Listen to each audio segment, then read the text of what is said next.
A newcomer, the Wesleyan Cardinals, champions of the NESCAC, ranked number 9 coming into the NCAA tournament. They seek their first ever championship and their first ever appearance. Good afternoon and welcome. I'm Ralph Bnarchik, joined by the former Johns Hopkins midfielder Mark Dixon.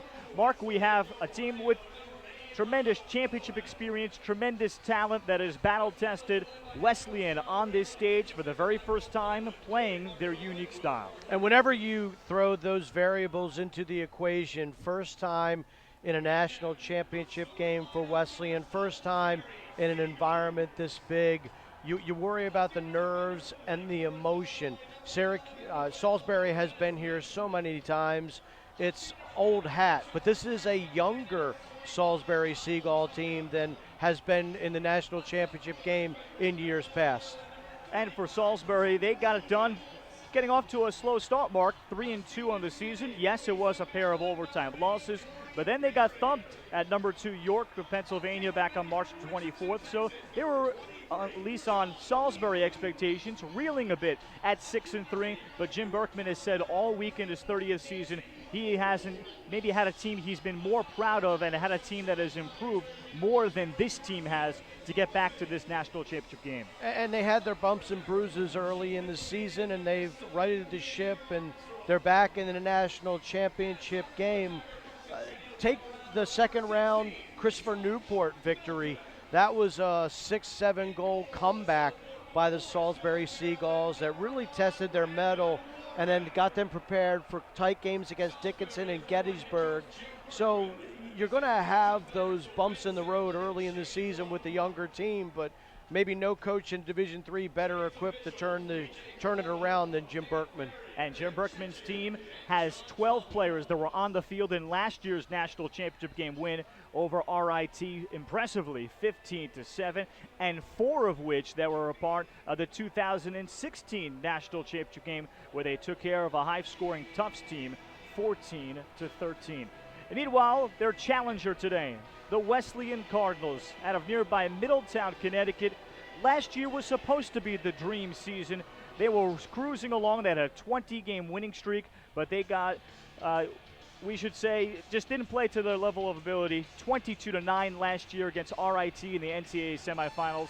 They were missing their 3 starting defensemen that day, but they play a terrific 3 backer zone. John Rayburn, his 22nd season, has his team back again, knocking on the door. This time, they're in the final. Yeah, it's very reminiscent of Yale and Albany in yesterday's Division I semifinals. Andy Shea, 15 years at Yale. Scott Marr, 18 years at Albany. Rome wasn't built in a day, and this Wesleyan lacrosse program certainly has not been built over 22 years over John Raba. Salisbury being the yellow on yellow. Wesleyan, red on red. P.J. Colello's our referee with Dan Ferry, Tim Chechia, and John Talmo. And Wesleyan captures the opening faceoff.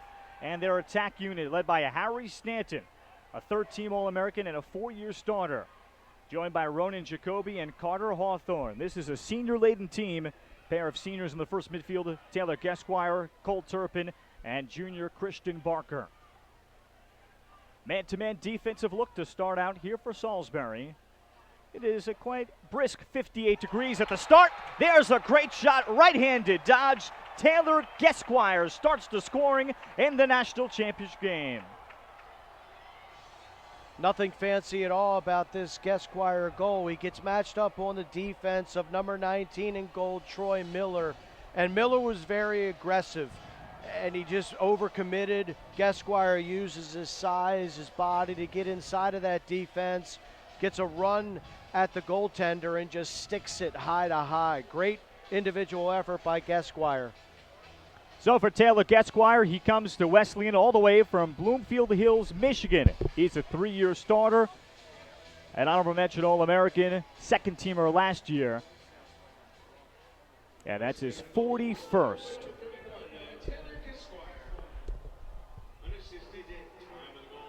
So the goal comes unassisted here for the Cardinals. They've won 4 in a row, and they had big expectations on them, Mark.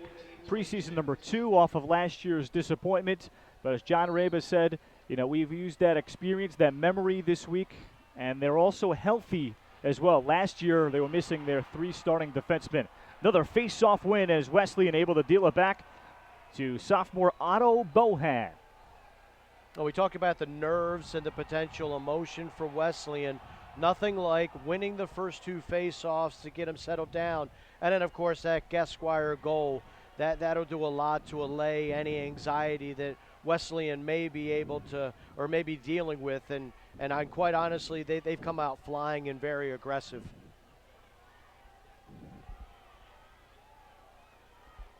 Wesleyan will dodge against the pole here outside. This is Christian Barker back to the first offensive midfield. Harry Stanton from New Canaan, Connecticut.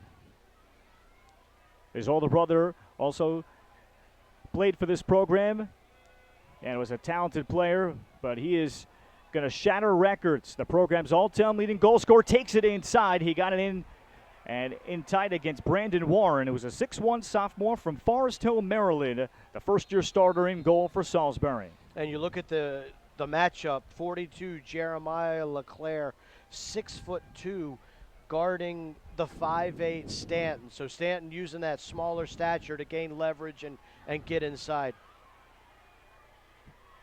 Christian Barker, he's from Centennial, Colorado. Gesquire. His game has developed a lot, particularly his shot. We saw that on the opening goal. Gesquire against the D-Midi. Got it down low, in tight, Ronan Jacoby, and the ball stayed out. Brandon Warren comes up with it. We get the whistle from P.J. Colello, though. It's coming and will stay with the Cardinals. Ball hit the side of the net. Goalie picked it up, and then the defender shoved the Wesleyan player into the crease. That's interference. Stanton again, and Warren may have gotten a piece of it. Well, as John Raba said, that among the great things Harry Stanton does, he can turn the corner extremely well from terrific angles. Not big at about 5'7", and that's maybe the only thing that kept him from being at the Division I level, playing yesterday or tomorrow rather than today. Yeah, he's got incredible quickness and great body control. I've been impressed with his touches so far in this game. Right when you look at the name Harry Stanton, you go right to the actor, Harry Dean Stanton. Exactly. You start Well, he is a fine actor in this show that Wesleyan hopes concludes with the perfect ending. It's like that's a classic college lacrosse name, Harry Stanton. A lot of class in there. Right down the middle, walking in is Christian Barker off the face dodge at Wesleyan, 2 for 2. They've grabbed the early lead on Salisbury, and they have yet to have to play any defense. They've won both face-offs, and Gesquire beats the short stick on the first goal. This one, Barker just runs by the long stick defense of Corey Berry. So much like Gesquire, just ahead of steam, feet moving, lefty gets right down the middle. Right down Patriot Place and sticks it past Brandon Warren. Great individual effort by Christian Barker. The Cardinals, such a veteran group, 18-3 this season. Among their losses, 12-9 to Tufts in the NESCAC championship game. They had a great regular season, going 9-1 in the NESCAC, and certainly the best league in Division III.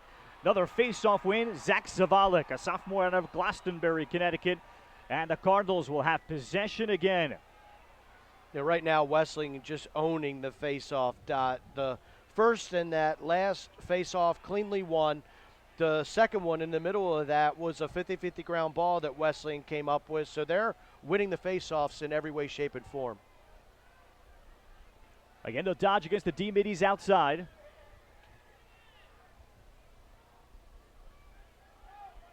Salisbury has always been known for having terrific D-Middies.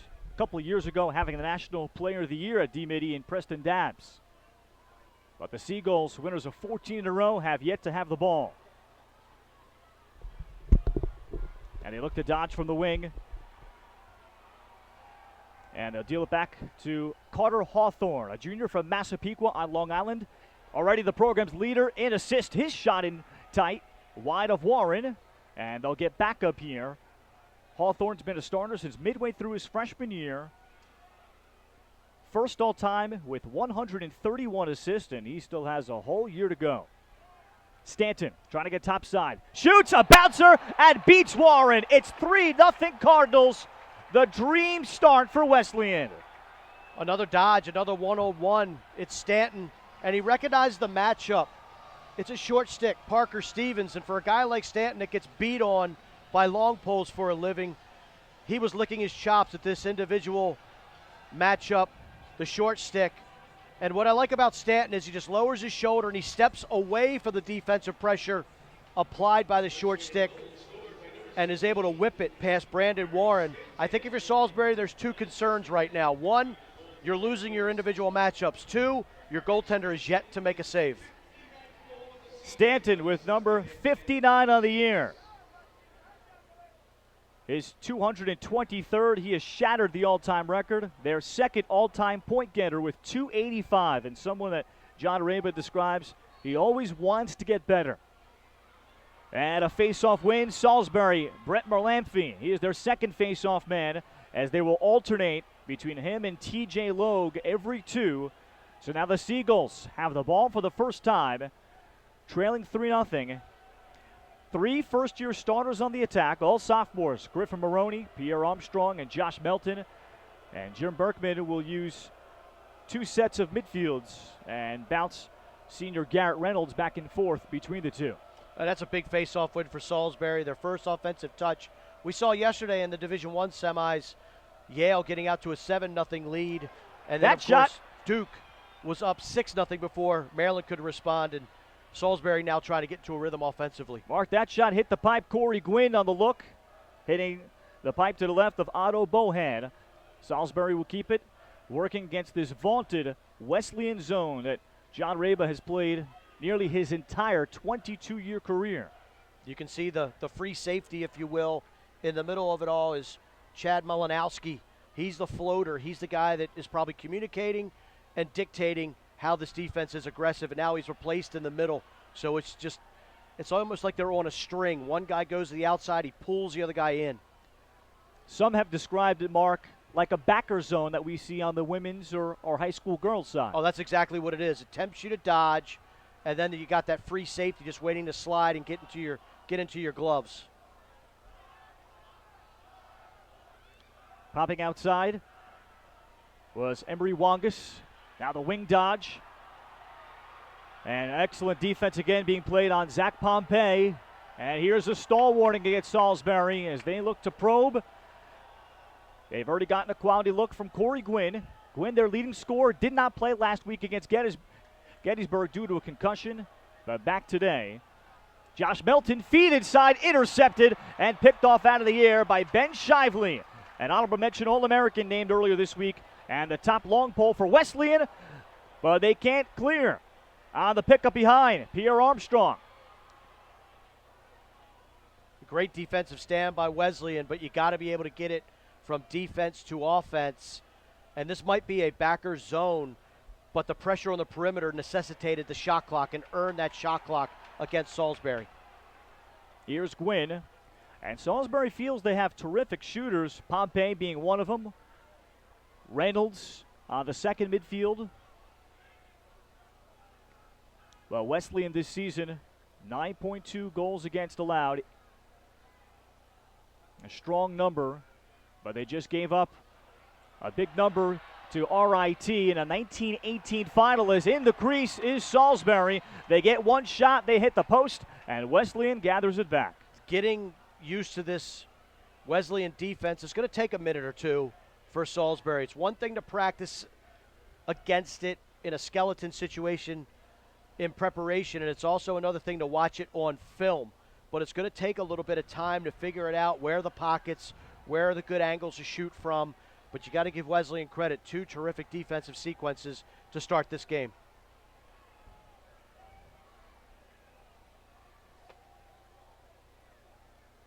Now back to work, back behind Cole Turpin.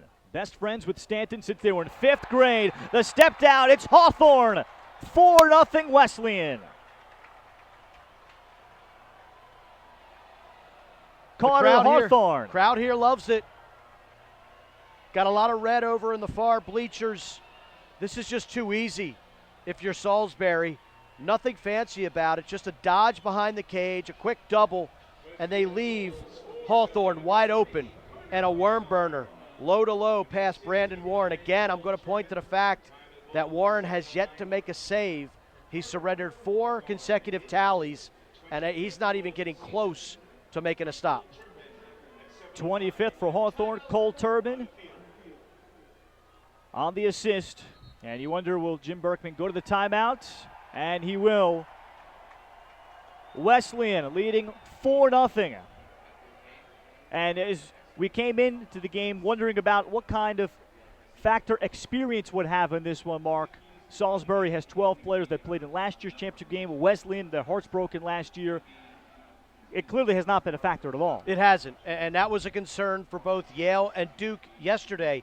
Yale first championship weekend experience since 1990, and then of course you had Duke first time since 2014, and both those teams came out like gangbusters, playing aggressive. That's exactly what Wesleyan, that is what they're doing right now. They're taking the action to Salisbury, even on defense in that backer zone. They're just being incredibly physical, very aggressive on the perimeter, and making life incredibly difficult for the Seagulls. And Wesleyan comes off of a game where they built a 17-9 lead before a furious late-game rally by Coach Kuhn's RIT Tigers. They had to hold on for a 19-18 win. Something like 8 goals scored in about 7.5 minutes by that tremendous RIT program. So the Cardinals have been here before, just last week, building up a great lead. And that, look, that's a learning experience, and that's a hump that they had to get over. You talk a lot of times about the great programs and what they need to do to establish a championship identity. I mean, you think about Salisbury in their 18th Division III championship game. They had to beat Hobart back in 1994, the kingpin of Division III. Up north, the best team has been RIT, and Wesleyan was finally able to get over that hurdle. And that is a huge, not only accomplishment on paper, but mentally. That is a huge accomplishment and something that you can clear and cross it off the list. Shots are 8-1 Wesleyan, and 5 of them have been on goal. They have credited Brandon Warren, Mark, by the way, with 1 save. Face-offs are 3 out of 4 for Wesleyan. If he made a save, I don't remember it. But, hey, I trust the statisticians. TJ Logue, the junior from Newark, Delaware, now in for Salisbury to face off against Zach Zavalik. And Logue pushes it forward. Logue comes up with it. Logue then held on to it, and the ball loose. Able to escape and grab it is Alo Bohan. So despite the face-off win, Wesleyan will get the ball back. Again, pressure, aggression, physicality. Wesleyan dominating in all 3 of those categories so far. The other thing to notice is the crowd for Wesleyan looks about twice as large as Salisbury. They're very vocal. They're very energetic. They've had a lot to cheer about, and they almost seem to be willing, this Wesleyan team, to act the part of the bully and the aggressor in this game so far. Wesleyan out of Middletown, Connecticut, just outside of New Haven. It's about a 2-hour ride south of Foxborough. And they've been waiting for this a long time. As John Arabas said, maybe the biggest day in Wesleyan athletics history. They thought they might have one of their most famous alum, Bill Belichick, in the house today, but unfortunately, Coach Belichick of the Patriots, a former Wesleyan lacrosse captain and football player, as this pass is knocked down by Will Nowesnick, 2-time first-team All-American for Salisbury. But Coach Belichick could not be here, but he's texted all week with John Reba. They always communicate about his thoughts and wishing him well, as Harry Stanton got to the front and missed a good look. Yeah, it's pretty neat that you have a coach like Bill Belichick, who's won 5 Super Bowls with the New England Patriots, such a huge part of the lacrosse community, and lacrosse such a huge part of his life. Ronan Jacoby's shot may have been blocked, and on the push, Salisbury. The Seagulls have hit a pipe, but it is an offense that's scoring nearly 14 goals a game against a great schedule. Winners of 14 in a row.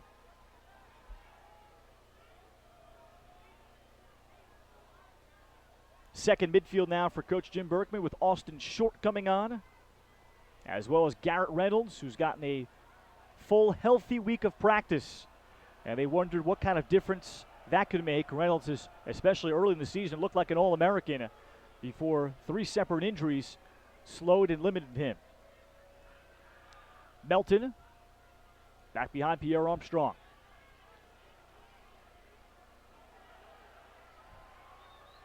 And good aggression there outside by this Wesleyan defense. Melton can look for a cutter. Griffin Maroney.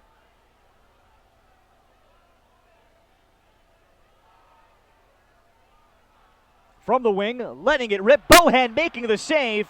He makes the stop on Garrett Reynolds. The ground ball dug out by the Seagulls. Big stop, nasty shot. Reynolds is a senior, honorable mention All-American. Still has 38 goals despite not being healthy much of the season. This pass up top deflecting. Austin Short is able to regather, and Salisbury will have another opportunity. Now more room and time. Up top, the shot stopped by Bohan. On the shooter, he makes the save, and Wesleyan continues to stifle Salisbury.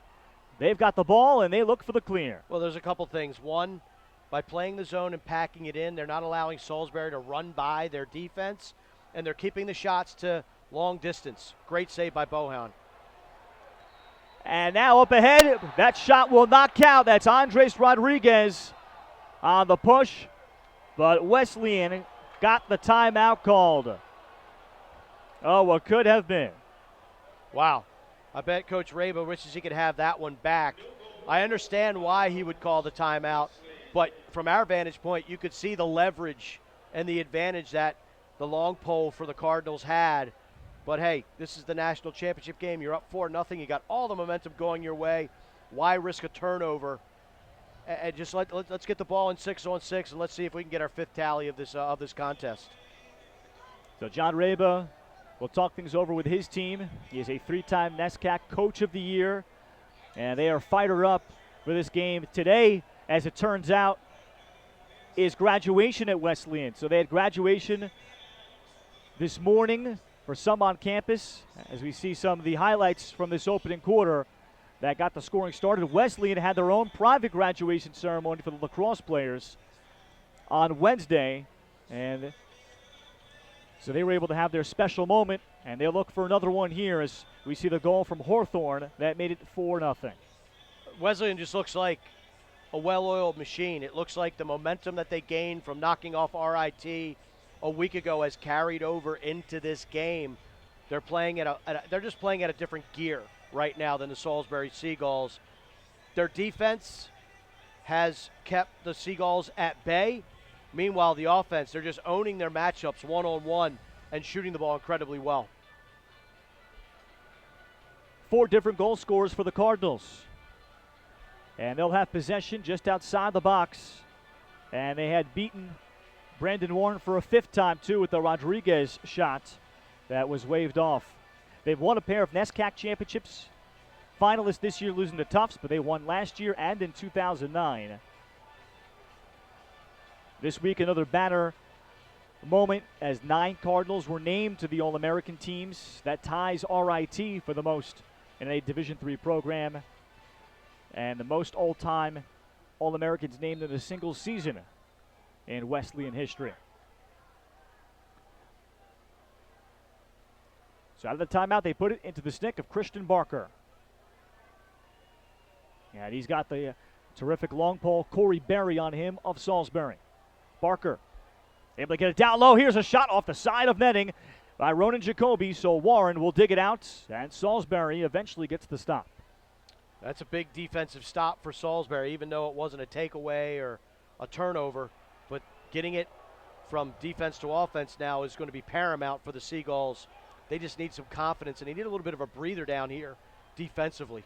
How about the bounce pass from Will Nowesnick to help out the clear? Man, I tell you what, he's lucky connected on that bounce pass because Coach Berkman would have had his tail had that one gone awry. But yeah, we see more and more of that with the turf surfaces.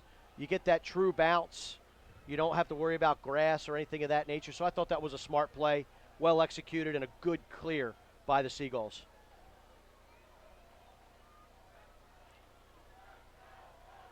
Corey Gwynn.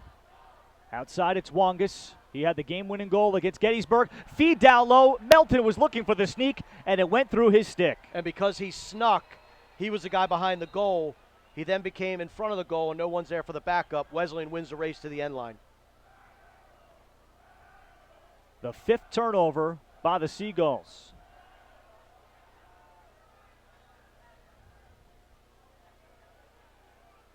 Rodriguez is able to work his way across midfield. Andres Rodriguez, a senior from Morristown, New Jersey. He played for the great All-American Jeff Biggis, a Salisbury alum, and now he is looking to defeat Salisbury today. Diderot Alley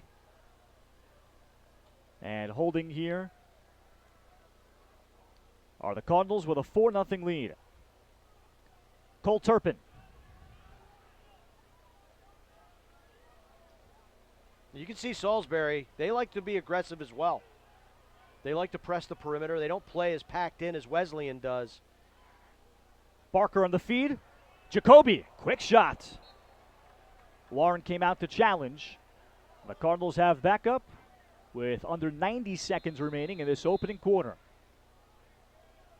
They've outshot Salisbury 11-3.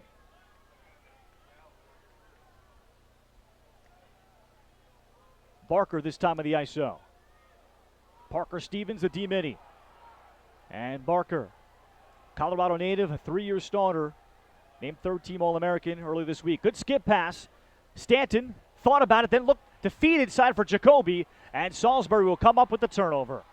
Yeah, Wesleyan not having the success that they had early in this game. Credit Salisbury. They're starting to defend the paint a little bit better. Their sticks are in the passing lanes, and their short stick one-on-one defense has been much better the last couple minutes. A great ride, and the ball turned over, then a great bailout check, then the follow-up. Hawthorne is stopped by Warren after Stanton did all the dirty work to get Wesleyan the ball back. Great trail check by Kyle Tucker, put it on the ground, then the shot by Hawthorne, and you got to give a lot of credit to Brandon Warren. Tracked it, made the stop.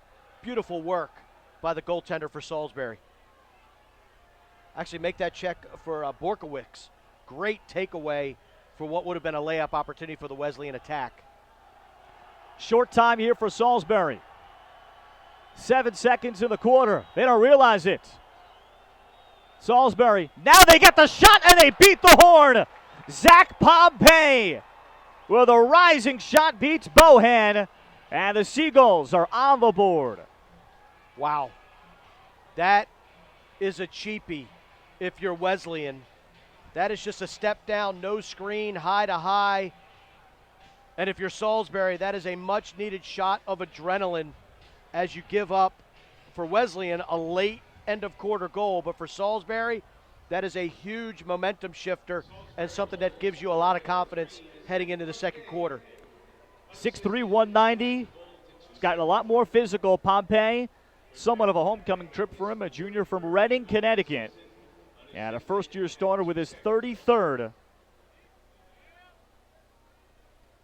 With 1.8 remaining in the first quarter.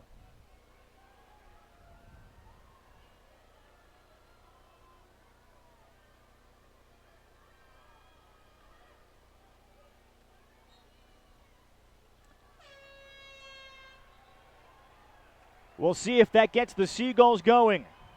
But Wesleyan seeking the program's first national championship in their first appearance. They got off to a dream start, and they lead Salisbury 4-1 at the end of one on NCAA.com.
Welcome back to Gillette Stadium on the campus, or I should say the campus of Patriots Place in Foxborough, Massachusetts, the home of the Pats. Ralph Bednarchuk with Mark Dixon with you live on NCAA.com. It's 4-1 Wesleyan over two-time defending champion Salisbury. The Seagulls today trying to make some history.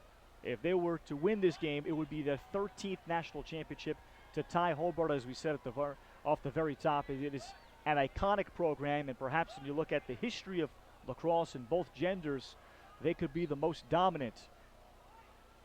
TJ Logue, but it is Zavalik on the face-off, but then we get the whistle, and the call will go against Wesleyan. So Salisbury will have the ball with the face-off situation. The first three were won by Wesleyan. What do you think the message was from Jim Berkman between quarters to his team? Let's settle down. Let's get back to playing Salisbury lacrosse. Let's match their intensity, and let's build off of the Pompey goal. That was a face-off violation against Wesleyan because the ball got stuck in the stick, the back of the stick of the Cardinal face-off man. So a break for Salisbury as they try to string together their second goal. And back to the first midfield, as Salisbury so far has been held to just 4 shots. They skip it over the top. Tough handle by Melton. They swing it to the wing. Low shot. Gwynn is on the board. Corey Gwynn, welcome back to the lineup. He had a concussion in the quarterfinals, but got a great week of practice with no game midweek. Missed the Gettysburg game. He is back with his 48th. Again, it cannot be underestimated the value and the importance of that Zach Pompey goal with less than 2 seconds left in the first quarter. It really has given this Salisbury team a shot in the arm, and that's just a little two-man game. Gwynn uses the pick, steps around, gets to a free spot, takes the feed, and puts a nice high-to-low shot past the Wesleyan netminder. So right now, Salisbury snatching some of the momentum that was just owned in the first quarter by Wesleyan. Jim Berkman says he's got a lefty cannon. We saw it there. And he is from Berlin, Maryland, essentially in the backyard of Salisbury, as the Seagulls have 5 players on their roster this year from the Maryland Eastern Shore area, which is new to the program despite its proximity to the peninsula. Salisbury typically, as it was explained, doesn't usually have many players from the shore, but this year the 5 is believed to be the most, at least in a very long time. Ground ball off the wing. Brad Greik, 5 in yellow, had the chance at it. And they continue to battle forward with Brett Malamphy, the second face-off man. And a wild scrum. It is Malamphy that had it. Trail checked away by Malinowski, the pole of Wesleyan. Wesleyan will typically double pole, and they win, at least momentarily, the toughest ground ball. And now we'll get the procedure called, and the ball is going to Salisbury. Wow, I thought that might have been a push or a hold on Salisbury, but the officials rule that it was, I think it was like a pinning of the chest for Wesleyan. Possession goes to the Seagulls, and how about that face-off, Ralph? It just kind of typifies what this game means to each of these ball clubs. Guys selling out, bodies flying, sticks swinging, a lot of intensity, a lot of emotion happening down on that field right now. Salisbury will go with Glynn. Gwynn now with Reynolds. And also Jarrett Bromwell. Check that, it's Pompey, 3 that's come in.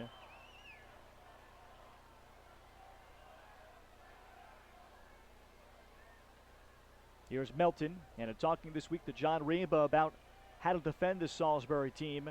No easy looks. Shut down the passing lanes or the skipping lanes, and then he wants to make them take shots where they are not necessarily comfortable in their offense. But Gwynn is comfortable. That lefty cannon nearly from the same spot, and despite what happened in the first quarter, it is just a 1-goal game. It almost seems like Salisbury's cracked the code.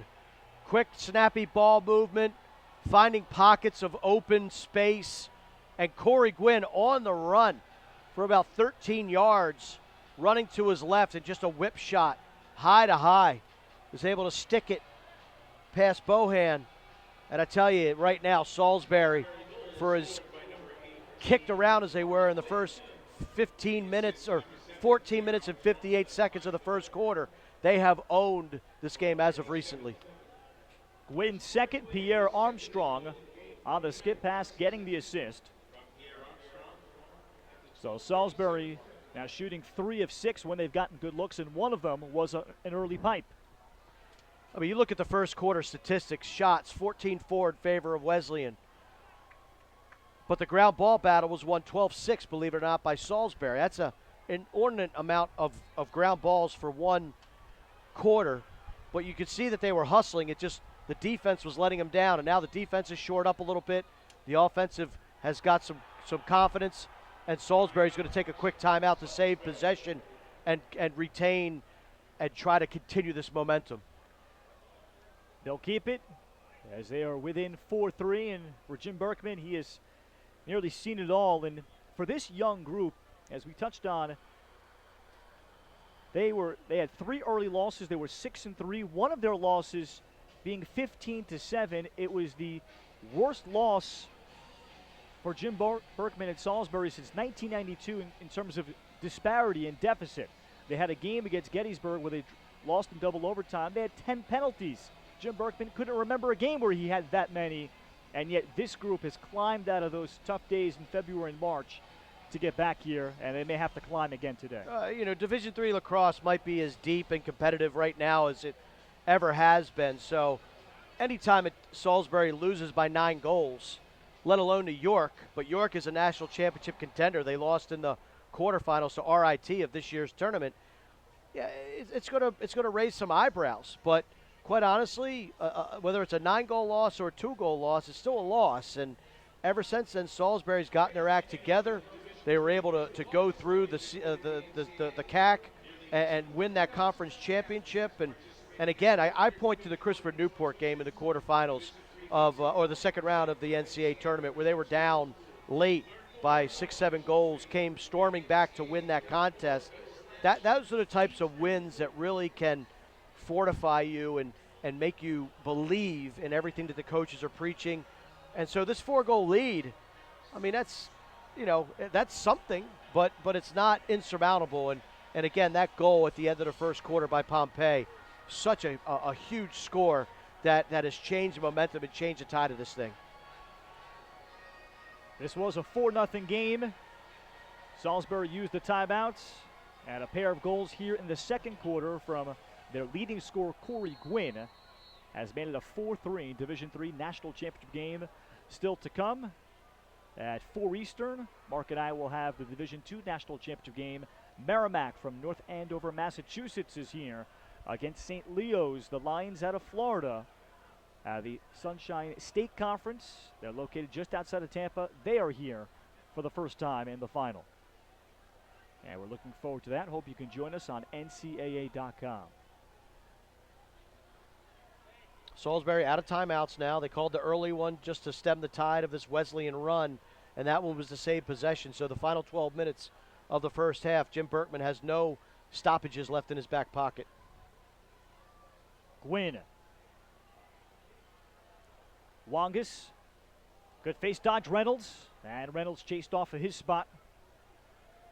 He's looking for the skip pass. Colin Malarchuk, sophomore close defender out of Briarcliff Manor, New York. So they'll close that down. Wangus. Gwynn. His pass knocked down in tight. And the ground ball will be recovered. That's Jake Cresta, number 39, out of Horsham, Pennsylvania. Then the shot, Reynolds. And Bohan, I think, slowed it down with his stick. He saw it. That's the first shot in a couple minutes that he's actually tracked, been able to react to and get a piece of it.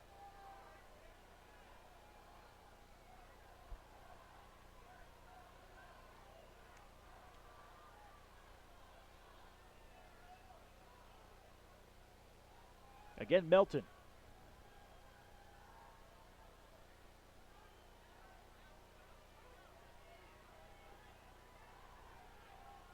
Ten and a half to go in the second quarter. And the shots are 14-7 in favor of Wesleyan, but much of that damage done early. Reynolds, extra look, Wangus. Here's Gwynn again. Right to Bohan to the stick side. Good save. But I like how Salisbury is getting this Wesleyan defense rotating. Quick, snappy passes, great ball movement. Wesleyan is attacking with two guys flying out to the ball, which makes that recovery on the backside so much more difficult. And Gwynn has done a really nice job of finding some open space. But credit Bohan with that save, fighting it off as he was able to finally catch up to the shot out of number 16 stick. So Stanton and the Cardinals attack. They have the ball for the first time in what feels like 20 minutes. It's been a while. We'll see how they approach this possession. Again, they've had a lot of success attacking the shorties of Salisbury. Barker and his pass through the stick of Turpin. Cole Turpin will save it along the sideline, but then it eventually trickles out of bounds. Stuff you just can't do. You can't miss simple passes from point A to point B, but I think that is a byproduct of Wesleyan not having the ball on offense for the last couple of minutes. Here's a good knockdown. Ronan Jacoby. And the freshman that's the NESCAC Rookie of the Year. Jacoby is bottled up as he looks for an outlet, but the pass, the clearing pass, was just not high enough. That was a terrific play by Ronan Jacoby. Went up high, got on his ladder, was able to snare it out of air with one hand. That is a terrific ride and a great creation of a second possession. And Jacoby is on a short stick for Salisbury being shut off. So we've got 5-on-5 lacrosse in this half-field set.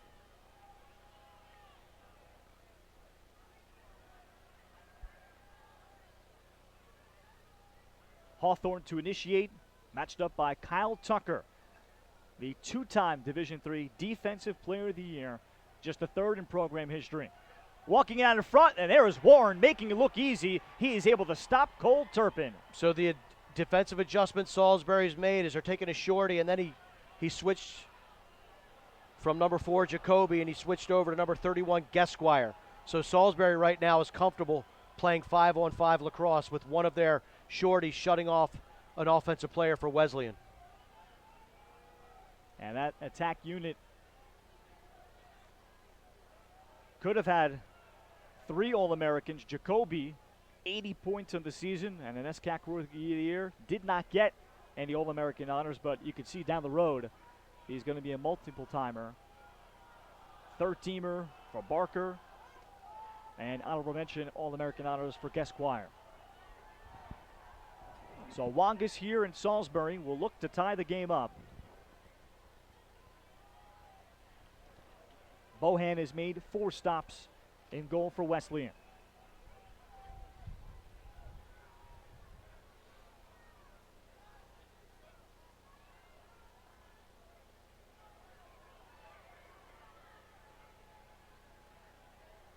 This is Austin Short.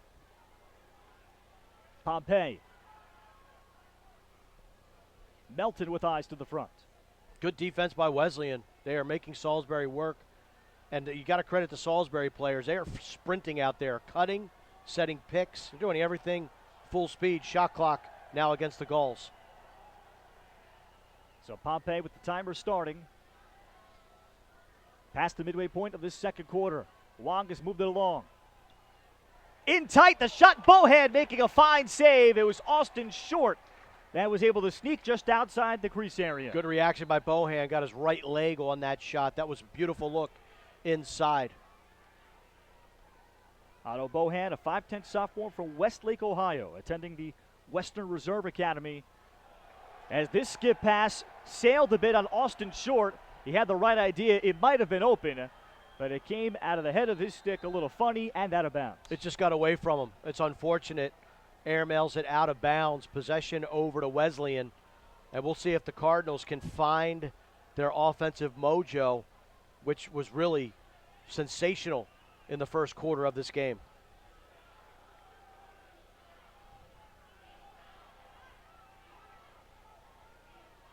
They'll bring on their second midfield. Number 30, Ryan Flippin, a senior from Greenwich, Connecticut. As they'll sub through the box, and we'll see if the shutoff on Jacoby continues here, Mark.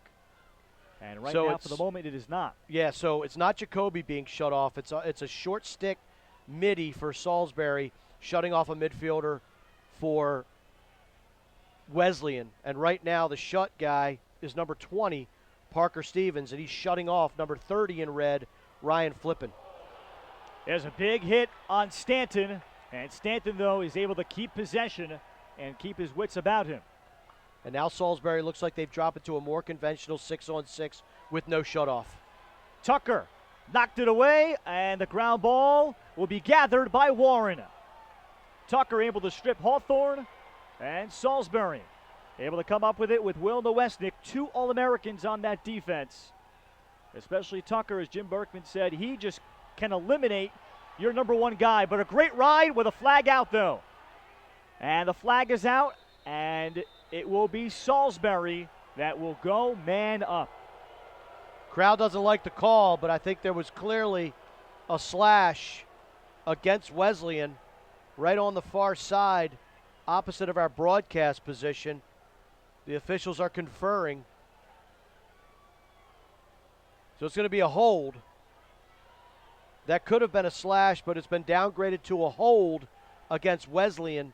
So a man-up opportunity will present itself with just under 5 minutes to go here in the second quarter for the Salisbury Seagulls. Salisbury at 37% man-up on the year.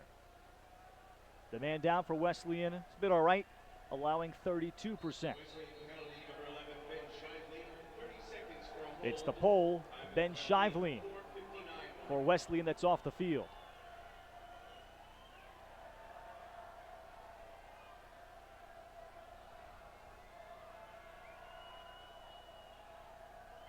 Gwynn up top, Brownwell.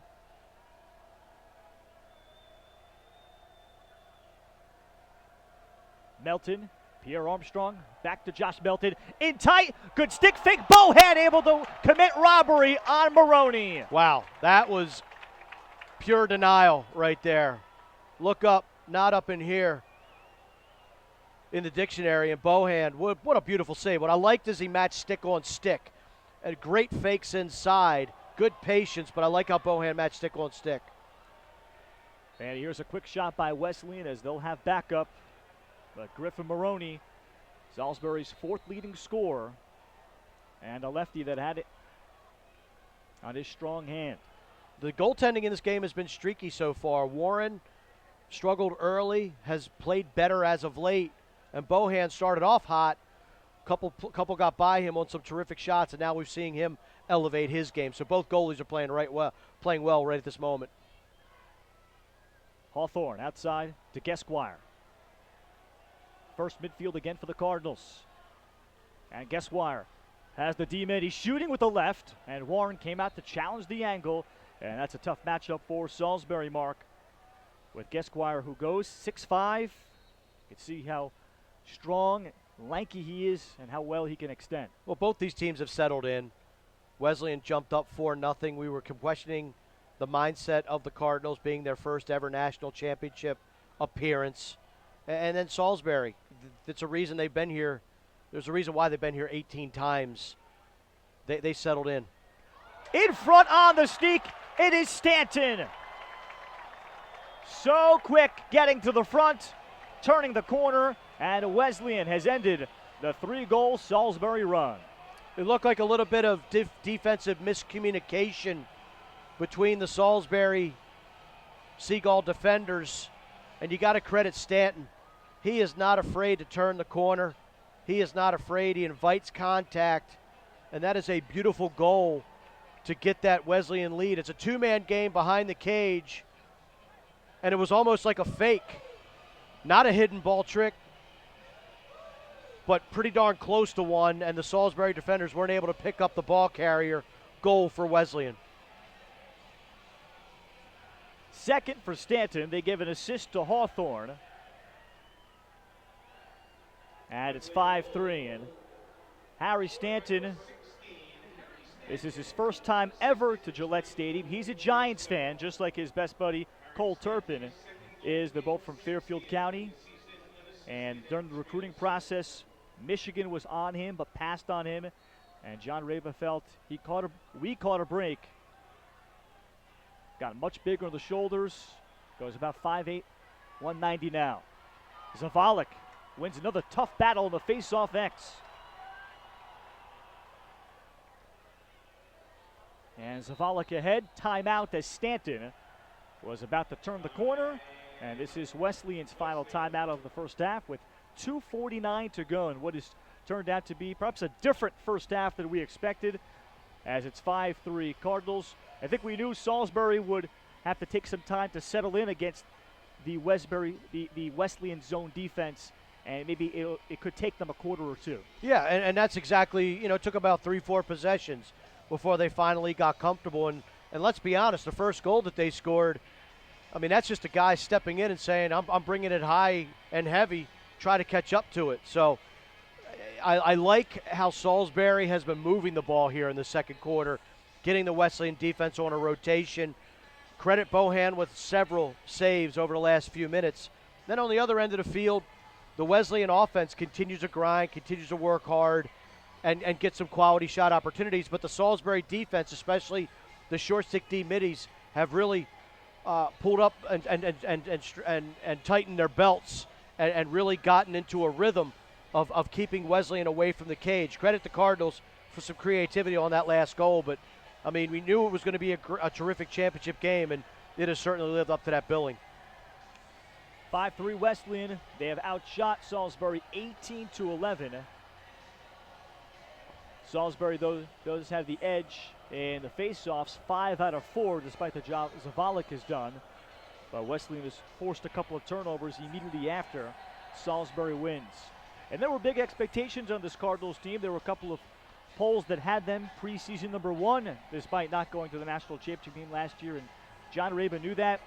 They had to replace the national goalie of the year, Ted Bergman, but he felt Otto Bohan took so much out of standing and watching last year as a sophomore and watching Bergman go about his business before Otto eventually got comfortable and stepped in, and they feel he has had and does have more big games left in him. Yeah, no doubt. And this is the stage where you have to put together your most complete game, the national championship contest.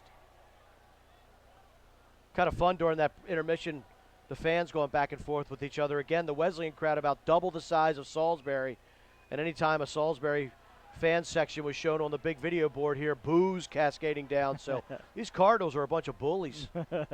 Who knew? Strength in numbers. They'll play a little two-man game as Barker gets to his left hand shooting. There's Warren making a fine save. Then the follow-up shot missed it. It was Gesquire that picked up the loose change. Wesleyan will keep it, nearing the 2-minute mark of the second. No timeouts for either ball club, so we're going to play through in this last 2:10 of the first half.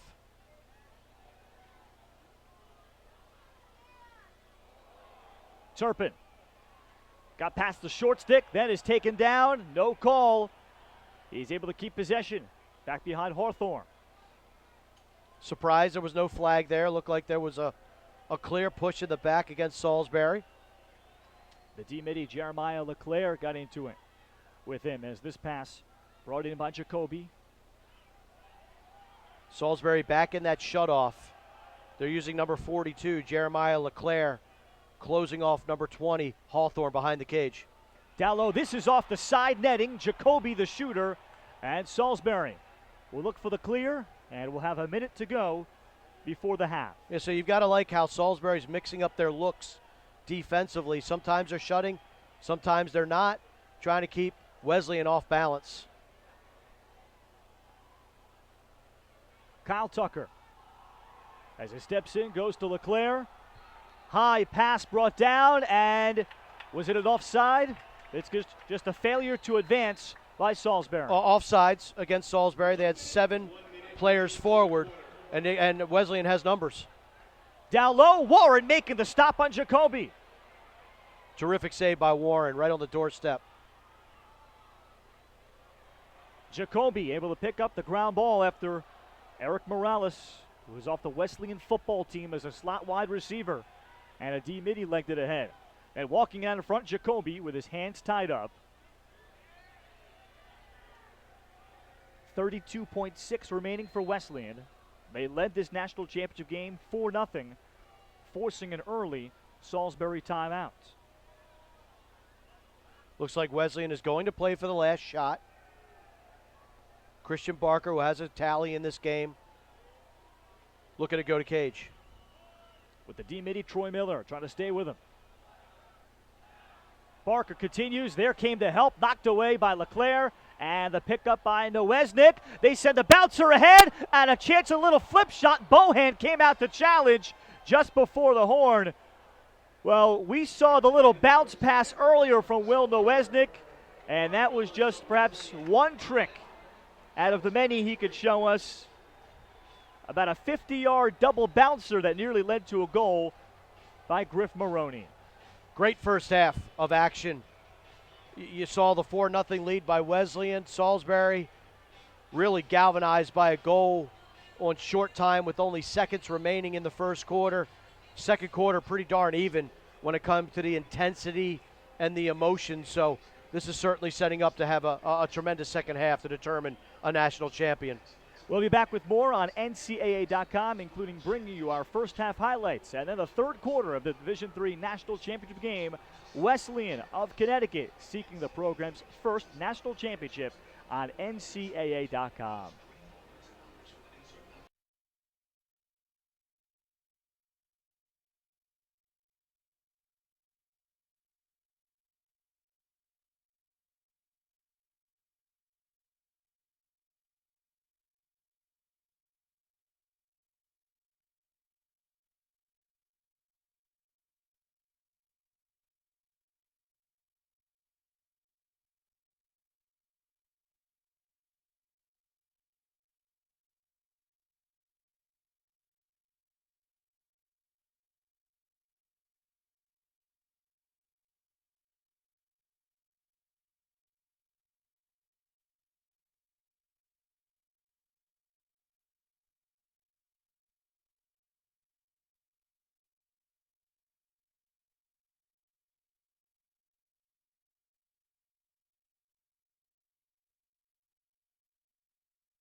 Back at Gillette Stadium in Foxborough, Wesleyan of Connecticut with a 5-3 lead over two-time defending national champion Salisbury for the Division III Men's Lacrosse Championship game on NCAA.com. I'm Ralph Bednarczyk, now joined by Inside Lacrosse longtime beat writer and especially on the beat of the Division III scene, Matt Kinnear, who joins me here up in the booth. Matt, welcome. How has your week been like preparing for this interesting showdown between these two? It's been great. You know, this is an awesome showdown. We have a team that's here for the first time that has one of the most exciting schemes that we've seen in Division III lacrosse. And then we have the team that is just the classic, you know, the big bad wolf of Division III lacrosse, going for their third straight championship. You really couldn't ask for better storylines than this heading into a national championship game. And at 5-3, I think, especially at 4-0, everybody's wondering, whoa, Wesleyan is very, very much ready to play. Salisbury did not even have the possession. How about the start for Wesleyan and what that might mean for the rest of this game? You know, that's been Wesleyan's MO. You know, they've had this ability to go up big in these games. You know, they've kind of cooled off, though, throughout the games and let teams back into it. So it's not surprising that they went up so early. You know, they dominated the possession. You know, Salisbury only had 4 possessions in that first quarter, and they didn't come till late in that quarter. So that's not really surprising. It's just more a matter of, can they hold on and weather the storm that is going to come? Because Salisbury is a team that, you know, is battle tested. They're well coached. They are going to come back. Can Wesleyan hold on to that? And as we look at Jim Berkman calling that timeout at 4-0, I think in listening to your podcast this week, I think we all expect it could take Salisbury or any team some time to dissect the Wesleyan zone defense. The question is, will they have enough, and can they do it long enough? How about from what we've seen in Salisbury's progression against the zone? You could practice against it all you want. You can watch all the film you want, but then you have to do it against their terrific defenders and their scheme. Yeah, I don't think Salisbury's seen a team play a zone that's this aggressive, or have they seen a team play a zone this much in a game as kind of their exclusive defense? You know, Salisbury's seen it against Christopher Newport a little bit. They've seen it against Frostburg, but not a team that plays a zone that's this aggressive. They've really figured out their way to kind of get that shot on the high wing, move the ball really well, and they've got some guys who can really shoot. You know, I think sometimes Salisbury has relied too much on their outside shooters. This is a game where those guys can really shine, and that's Corey Gwynn, who had 2 goals. You know, he's been battling injury, and he's back into this game. He missed the last game, but he's back, and he's really going to be a key player. And Garrett Reynolds is another guy who I think could have a very big game here. He's a great shooter. He can really shoot from that wing, which is the only spot that you can really get an open look against this Wesleyan defense. The risk for Salisbury is they can't necessarily shoot their way out of it, though. They just need to have good ball movement. If they start taking bad shots, that's when they're just going to give the ball to Wesleyan, and we've seen what this offense can do when they have the ball too much. And from a story perspective, how do you not like John Reba? What a class act he's been, not just even this week, but his entire 22-year career. You could certainly hear the passion in his voice all week in interviews. He said he doesn't know how Belichick can do it when he's swarmed with calls and congratulatory emails and texts. He couldn't handle it, and he's a Division III men's lacrosse coach. It's been a real pleasure kind of speaking to him this week, I think, as a character that has emerged on the Division III lacrosse scene on a more greater national scale. You know, he's a great coach. He's a great lacrosse mind. He's a great person. And he's done something really special with this Wesleyan team here. You know, they didn't get the attention that they were a number 2 preseason team, so people knew they were good, but they still haven't gotten the attention that they deserve, you know, for what they've been able to build there. You know, it's really remarkable, and they play in the toughest conference in lacrosse in the NESCAC, so they've kind of been a little bit overlooked by Tufts, you know, the team that comes out of the NESCAC so many years and has played so well. But, you know, with the zone defense, and then a guy like Harry Stanton, who is a guy who's a legitimate player of the year. He's, you know, their 3rd point scorer. It's just so many weapons that they have. It's remarkable what Reba's built and how he's been able to kind of have this buy-in to this way that they play and everything they do and the way they approach the game. And quickly, who's your Division III National Player of the Year? The goalie from Gettysburg? Is it Brady? Is it Cullen from Kyle Cullen from RIT? Who is it? I gotta say it's RIT's Kyle Killen. He's just Kyle Cullen, yes. You know, he is just he can score so many ways. You know, RIT. They had their exit, you know, in the last round of the playoffs, so you know they're not going to be able to get to play on this big stage. But I think when you look at the whole body of work from start to finish, he was the most consistently threatening scorer in the country, on the most consistently threatening offense in the country. He's the player of the year in my mind. Fantastic. Matt Kinnear of Inside Lacrosse. You can catch him, of course, online. I'm sure he'll be tweeting. I'm sure he's not sleeping until maybe sometime around Wednesday. It's always a pleasure to see you, and, of course, join us here. Thank you so much. Thanks for having me. That's Matt Kinnear. You can catch all of his activity, work, tweets, and articles for this entire National Championship weekend on InsideLacrosse.com. We're coming back in a couple minutes. Mark and I will have first-half highlights here on NCAA.com with Wesleyan having a 5-3 lead over the 2-time defending national champion Salisbury Seagulls on NCAA.com.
It's a 5-3 Wesleyan lead over Salisbury from the Division III National Championship game in men's lacrosse from Gillette Stadium in Foxborough, Massachusetts on NCAA.com. Ralph Kudnorchik joined by Mark Dixon.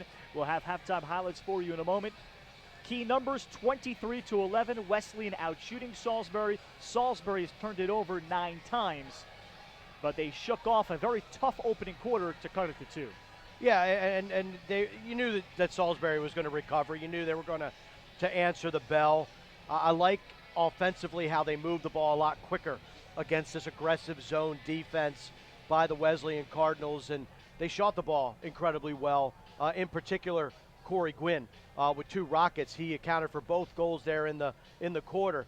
I guess if you're Salisbury, you just need to try to find some other guys to get the ball on frame and try to solve the Wesleyan defense. Wesleyan jumped on Salisbury in the opening couple of minutes as we show you our first half highlights. It was 4-0 before you sat down as Harry Stanton here had the drive. This was a very nice bounce shot beating Brandon Warren. What do you attribute to their very early success during this 4-goal run? I love their aggression and how quickly they started out of the gates, and they took the pace of play to Salisbury. But you got to credit Salisbury Pompey at the end of the first quarter with the big goal. And that was really made possible by the excellent goaltender of Brandon Warren. That save that he made on the doorstep could have made it 5-0, but his goaltending kept the Cardinals at bay. Then here's Corey Gwynn shooting, and Bohan making the save. That could have tied it up at 4 before Wesleyan would get a late goal. There's Brandon Warren coming up with the stop. Yeah, give Bohan credit. That's 7 saves. He had 5 in the second quarter. That allowed Wesleyan, that was really a 2-goal turnaround. Instead of being a tie ball game at 4-all, you go to the other end, and Stanton scores a goal to make it a 5-3 game. So really, that save by Bohan, you could look at that as a 2-goal turnaround. 5-3 here at the break. Gwynn with a pair to lead Salisbury. Harry Stanton has a pair to lead Wesleyan. Carter Hawthorne with a goal and an assist. And as the third quarter is about to begin, let's start here first with Wesleyan. What do you think, John Reba? They got up to such a great start, but that has been their modus operandi this season. They had a huge lead against RIT, and as he said, his team's greatest area of improvement was keeping pressure on teams.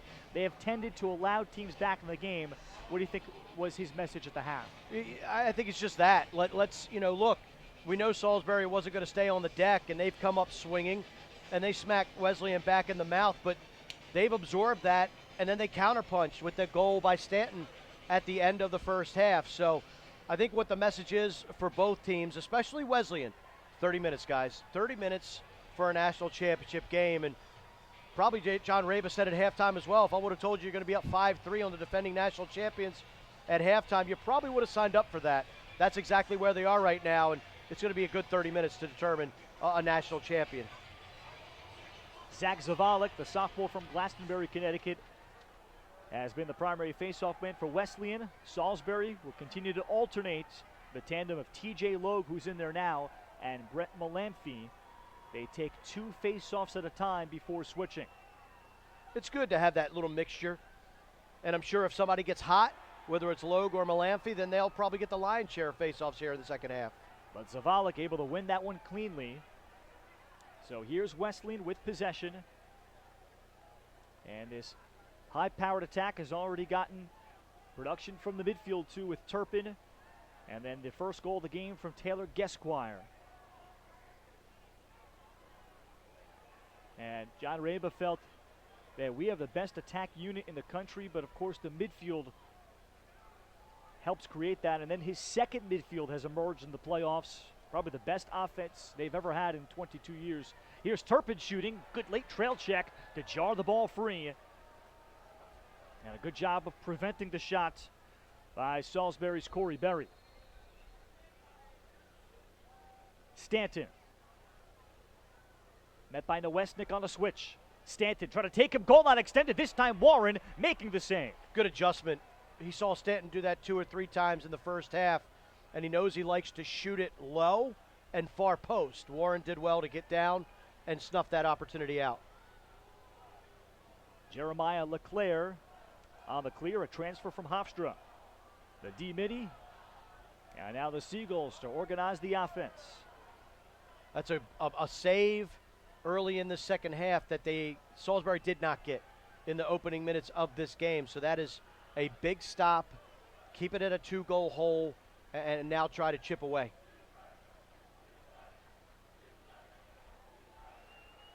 First midfield for Salisbury. Gwynn, Wongus, Pompey. Pompey dumped it down low, and the pass was read. Andres Rodriguez, 21 in red with anticipation. Gwynn behind the back pass into Melton. There's the skip, Pompey. And Wesleyan able to recover and dig back in the hole in defensively.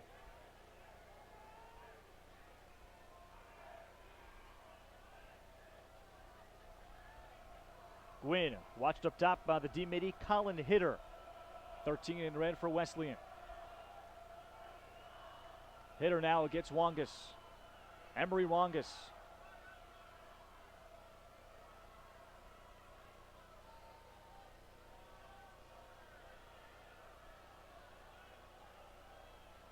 So it's a dodge, draw that diamond in the middle, draw that backer, and then move it. Feed in tight, it was Wongus, and he had it checked away. Rodriguez was able to get on his hands. I don't think that was the greatest feed inside, as Wongus was pretty well covered, and good check down by the Wesleyan defense to create the turnover. Andres Rodriguez having a great afternoon so far for Wesleyan. He was among the 3 Wesleyan defenders that were not healthy last year as they fell to RIT in last year's semifinals. A disappointing 22-9 result that, as John Rebus said, we moped about for about a week, and then we started to think about 2018.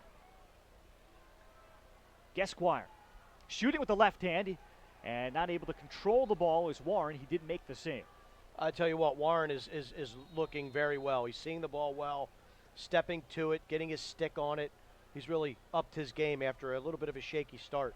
He made 8 saves in the victory at Gettysburg in the national semifinal. And Warren, just like Bohan, he had to sit and wait last year watching Colin Ryman play. Gesquire off the double. It was jarred free, and the ground ball picked up by Kyle Tucker. Great double. If you're Gesquire, you got to be smarter with the ball. You see 2 and 3 yellow jerseys swarming around you. You know you've got somebody else open. You got to move it. Great help defense by the D-midi, Troy Miller. And Salisbury has it again. They had 3 possessions trailing 4-3 to try to tie it. Now the late goal by Harry Stanton from Hawthorne put us where we are now at 5-3 early going third quarter.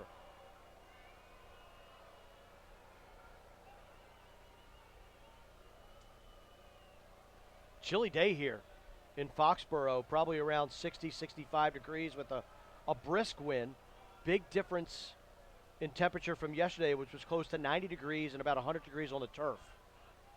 This is Garrett Reynolds. Yeah, I walked in and I didn't realize it would be an open-air booth, Mark. I'm telling you. Wish you and I both had some extra NCAA.com jackets. Inside Melton, this time he buries it. Great ball movement. He got it from behind from Armstrong, and the Seagulls are within a goal again. Seagull faithful love it. Got a lot to cheer about right now. Snappy ball movement by Salisbury. You saw the dodge up top. You draw the slide, you bang it down the goal line extended, and then you redirect it to a cutter to the near post. Really a triangle offense right there by the Salisbury Seagulls. Excellent execution. Josh Melton had a tough go of things. He missed the season opener, went without a point in his first 2 games. He had back-to-back bouts with tonsillitis and the flu. But these 3 sophomores, they call themselves now the Rat Pack after the team gave them that nickname. They're all first-year starters as Salisbury had to replace a pair of All-Americans, including National Player of the Year Nathan Blondino on the attack. Salisbury lost a lot of firepower on the offensive end from a year ago. The good news is the defense was back, with the exception of a starting goaltender, but Warren has played incredibly well, and it always helps to have the best defender in Division III lacrosse in the form of Kyle Tucker. Melton has his 24th.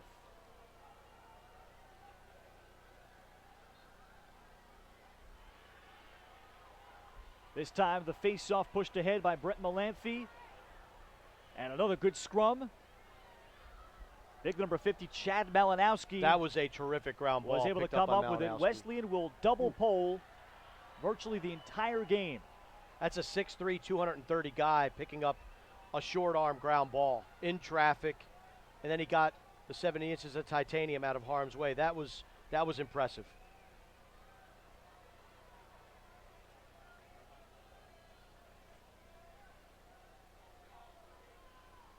So here's Turpin with LeClaire, the D-midi on him. Faceoffs now 6 of 11 for Wesleyan.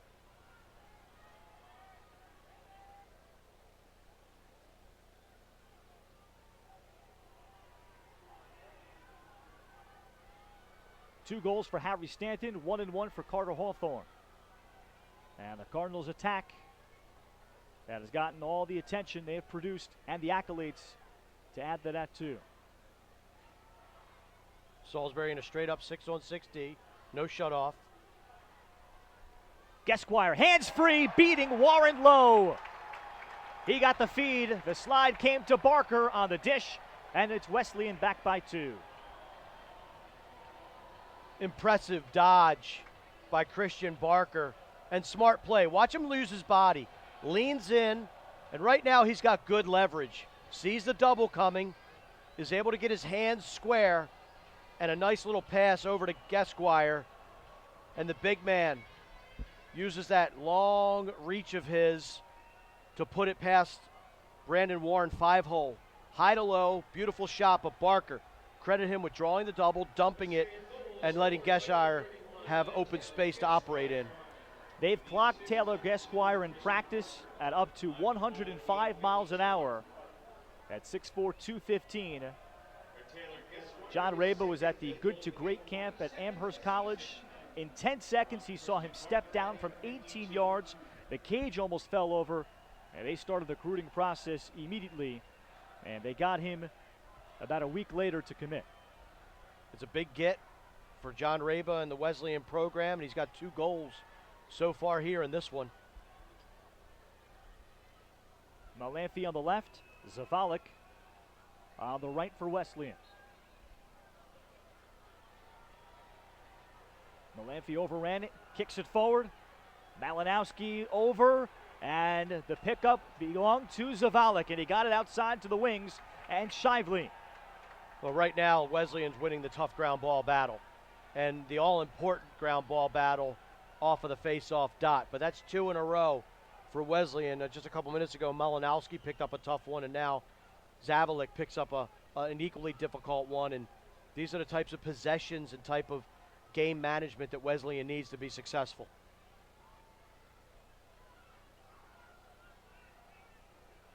Here's Flippin, second midfield again for Wesleyan. And Flippin trying to bull dodge against Parker Stevens, a junior from Lawrenceville, Georgia. Very physical D-midi. That's terrific short stick defensive midfield, or a very aggressive dodge by the Wesleyan midfielder, Ryan Flippin. Stanton matched up against Nowesnik. Nowesnik last year against Kyle Killen held him scoreless of RIT. There's a wing dodge, and Wesleyan with a pair. And they push the lead now to 3.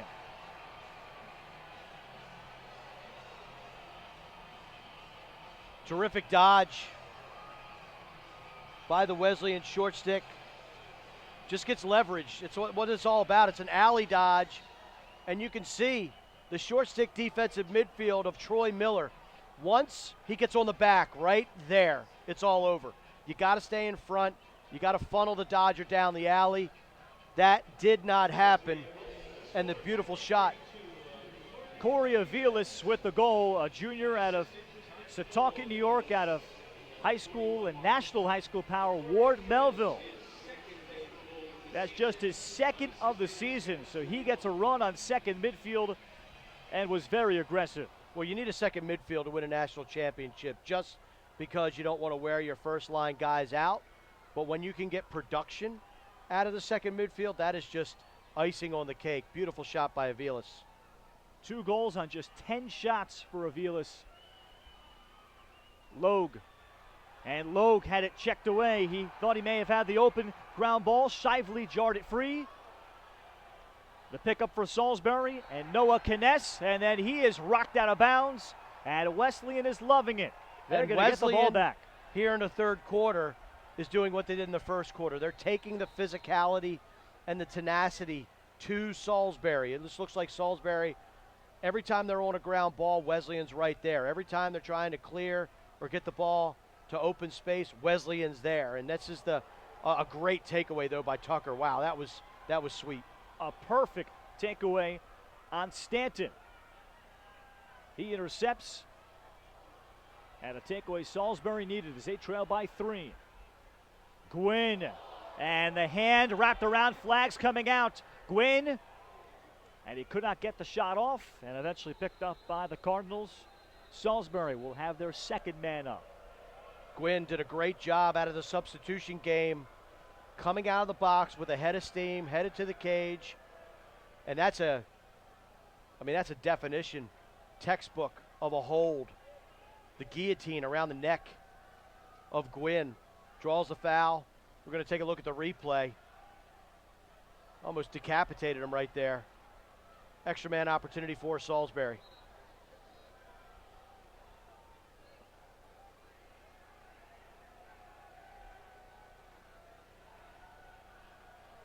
Salisbury 0 for 1. They had a 32nd man up in the second quarter.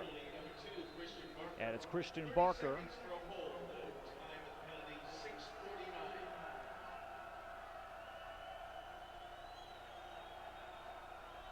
Brownwell, a shooter to look out for. They feed down low, and unable to make the pass is Armstrong. And Armstrong under pressure. Melton. The skip to Gwynn. Final seconds of the man up. Gwynn, and now we are all even. And Wesleyan is able to balance up. Salisbury 0 for 2. Shot from the wing. Might have been off goal. Bohan made the save anyway. And the battle for the ground ball ensues. It'll be picked up by Andres Rodriguez. Another great ground ball by Wesleyan. They're doing the dirty work right now, making the little plays and winning the ground ball battle. Bohan stopping Griff Maroney. And Wesleyan a chance to go up by 4 for the second time in this Division III National Championship game. That was a good step down by Maroney. I think if he could have that one back, it would be better placement of that shot. But Bohan, make no mistake about it, these shots are coming in hot and heavy, and he's done a great job of using his body and his stick to make stops. Turpin, past Leclerc. Outside, good no-look feed. Barker, and a shot off the side of cage. Crowd celebrating. Stanton got a nice step down. I thought the midfielder could have shot that, but he was unselfish, got it to Stanton. I think Stanton could have taken a step upfield to increase his angle. Failed clear. There's Stanton after Leclerc could not bring the pass in. Second or third failed clear by Salisbury. That is a killer in a game like this, especially when you're trailing by 3 goals.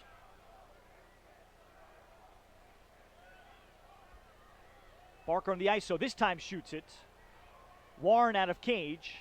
And winning the race for backup is Ronan Jacoby. Shots are now, that's going to be the 30th shot, 30-14 in shots for Wesleyan. On the rollback, Jacoby. Barker, Stanton, tic-tac-toe, Hawthorne off the fake. Terrific passing by the Wesleyan Cardinals. It starts from the left wing to the left of the right-handed goaltender Warren, and then the double. And the great recognition by Jacoby. Once he saw that double coming, one pass, and then this is what you call the one more. You could have shot the ball right there if you're Barker. I'm sorry, if you're Stanton, but you make the one more down low to Carter Hawthorne, who's on the doorstep. And look at how he steps upfield in front of the goal to increase his angle and then dunks it home past Salisbury. Beautiful ball movement, excellent offense by Wesleyan. Could be a huge week for the Hawthorns. Dad played at Yale. He's already the program's all-time leader in assists. This week, he was also the recipient of the Elite 90 Award for the best student at the Final Four. He's got a 3.841 GPA, majoring in economics and psychology. Well, he'd like nothing more than to cap it all off with the national championship. That would be pretty sweet.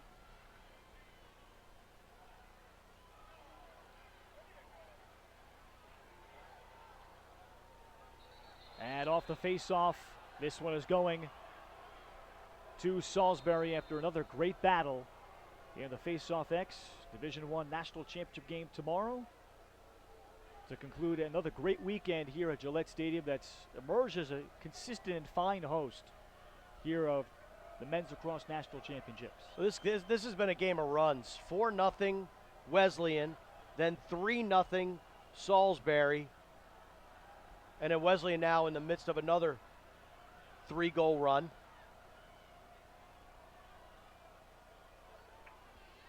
Armstrong behind. Salisbury had cut it to 4-3. This is Gwynn shooting. They'll stay with the Seagulls.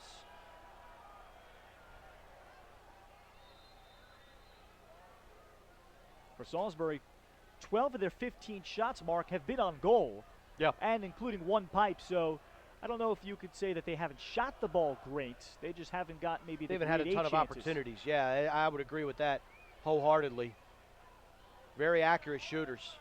They make the goalie make saves, which is all you can really do asking out of an offense.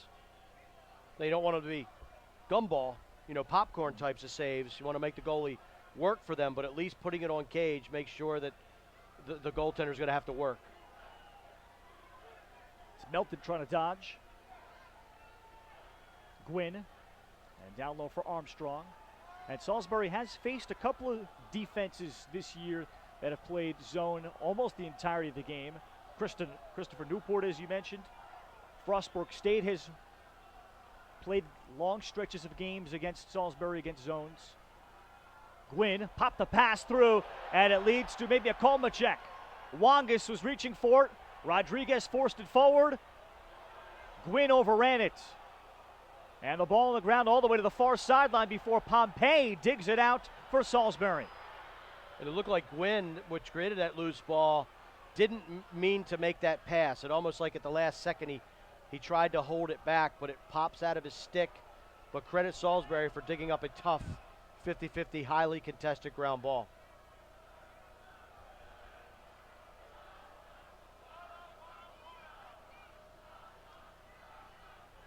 Melton threw it down low. Here's Gwynn right into the stick of Otto Bohan. Yeah, poor shot location. Not bad execution, but the shot itself right into the chest of number 8 in red.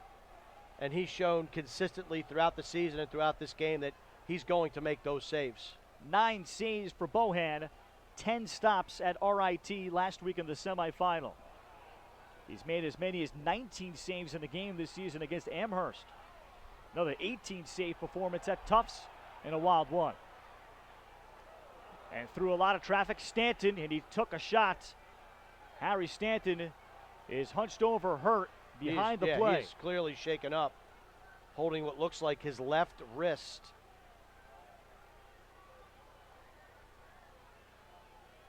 So Wesleyan will play a possession without the program's all-time leading goal scorer. Stanton comes off, and number 19, Tom Martello, their 4th attackman out of Rockville Center, out of the island, and a product out of Chaminade High School comes on. Short time, less than 50 seconds. Let's see if Wesleyan can get a shot off, maybe some window dressing to then ensure that they'll have the last possession of this second quarter and try to get Stanton healthy and back in the game. Hawthorne with a half minute to go. And Kyle they will Tucker, get the the last assignment. shot less than 30 seconds to go here in the quarter, as you mentioned.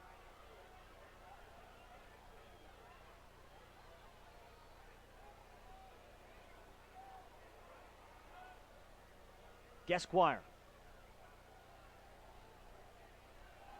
And Guesquire, with short time, wants to take on the short stick. And Parker Stevens trying to lean into the shot.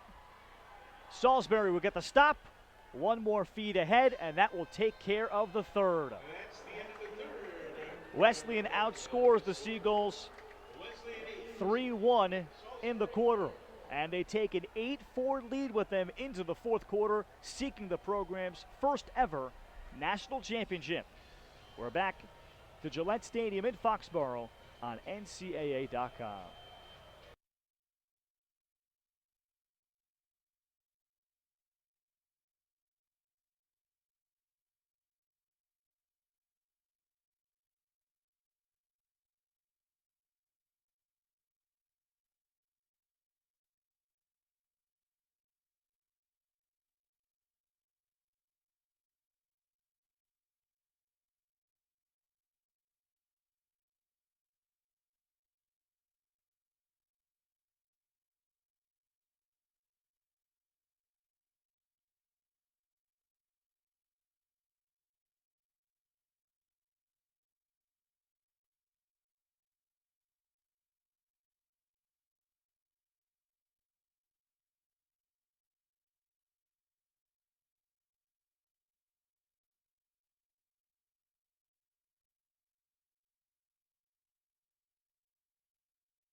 The Wesleyan Cardinals begin the fourth quarter with an 8-4 lead. They are 15 minutes away from the program's first national championship and their first appearance in the final.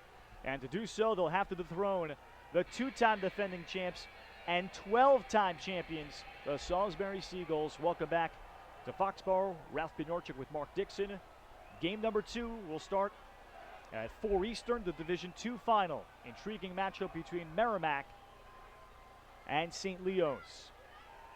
Face-off belongs to Chad Malinowski off the wing, and the double polling of Wesleyan has also been quite effective, and they have now taken 9 out of the 15 today. Great clear by Wesleyan. And this is Morales. How'd you like to have a football kick returner go through the clear? Good job. And that was a tenacious ride by that Salisbury attack. But you bring up a great point. The double wings on the face-off have very much proven dividends for the Wesleyan Cardinals, especially in that third quarter where I thought they won a couple of very important ground balls. A good sign also marked for Wesleyan. Harry Stanton is back on the field. It appeared like he got slashed and took a tough one somewhere on the wrist or the forearm, but 16 in the red is back. That's a huge sign for Wesleyan. And quite honestly, unless his arm falls off, I have to imagine Stanton is going to stay in this game. As he plays in the finale of his career, he's graduating, or he has graduated with a psychology degree. There's a shot wide by Guesquire. Stanton already has a job lined up at AIG. John Raba's so proud of that fact that these guys are such great students. Of the 15 seniors, 12 have jobs already. Jake Cresta, the senior defenseman, he's off to medical school coming up next. Pretty impressive. It's kind of what you would expect from an SCAC school. Tremendous lacrosse and even better academics. I feel like whoever scores the first goal of this quarter, it's going to go a long way towards the outcome of this game. If it's Wesleyan, I think that just gives them a lot more oomph. If it's Salisbury, it gives them confidence to continue to battle and chip away. That's Hawthorne with the shot. Brandon Warren made the save as Hawthorne tried to go low to low. And there's another look by I mean, Ronan Wesleyan has Jacoby. just controlled this game. They really have controlled this game, save for about a 6-8 minute stretch in the second quarter. The Cardinals have definitely controlled the pace of play. They've controlled tempo, and they've controlled possession. And they're out shooting Salisbury 2-1, 32-16 through 3 quarters. And they have the first 3 of the fourth. Stanton.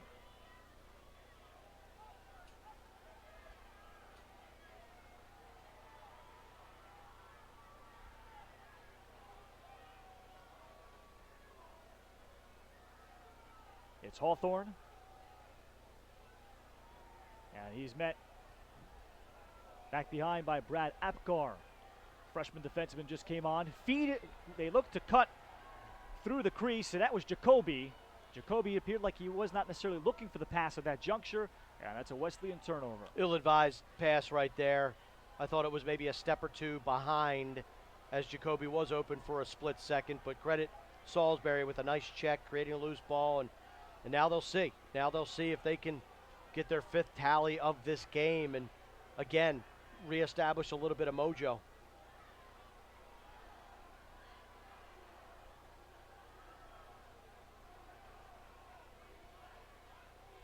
Pompey will wait for Reynolds to come on.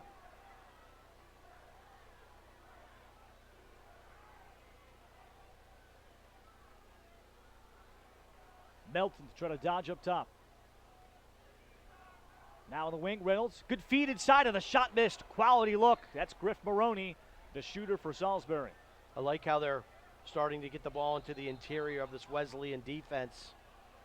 Bohan, though, they got to figure out a way to solve him. He's been pretty solid here in the second half.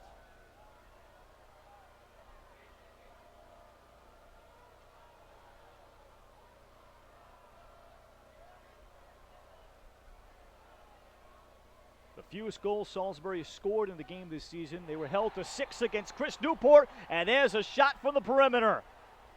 A chance to bust the zone. It's Maroney to cut it to 3.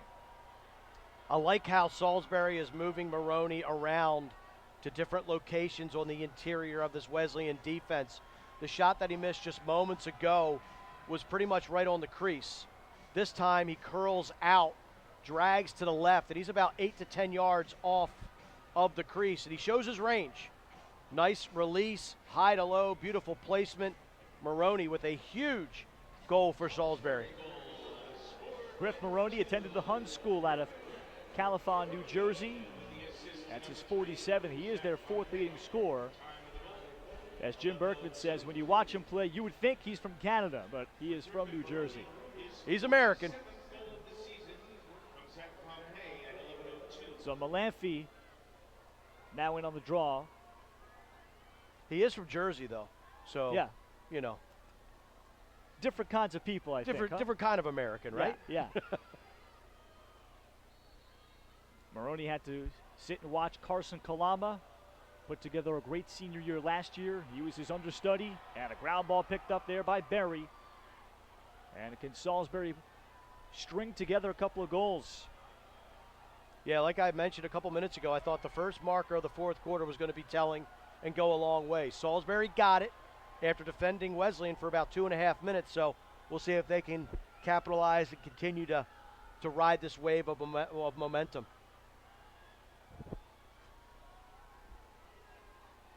Now Emery Wong is back on the field. He had the game-winning goal with 4 minutes left last week at Gettysburg, as Salisbury came up with a terrific come from behind win on the road, 8-7. Maroney thought he had the slot to shoot from. Now they swing it to Wongus. The skip pass, high pass, thrown by Wongus. And Garrett Reynolds was all geared up to shoot. He could not bring it down. Yeah, the ball just got away from Wongus on that one, and Reynolds just didn't really have an opportunity to catch up to it. That was a fastball coming when you were expecting a changeup.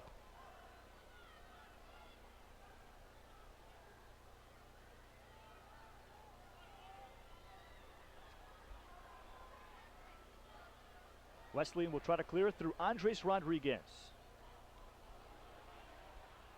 Rodriguez to carry.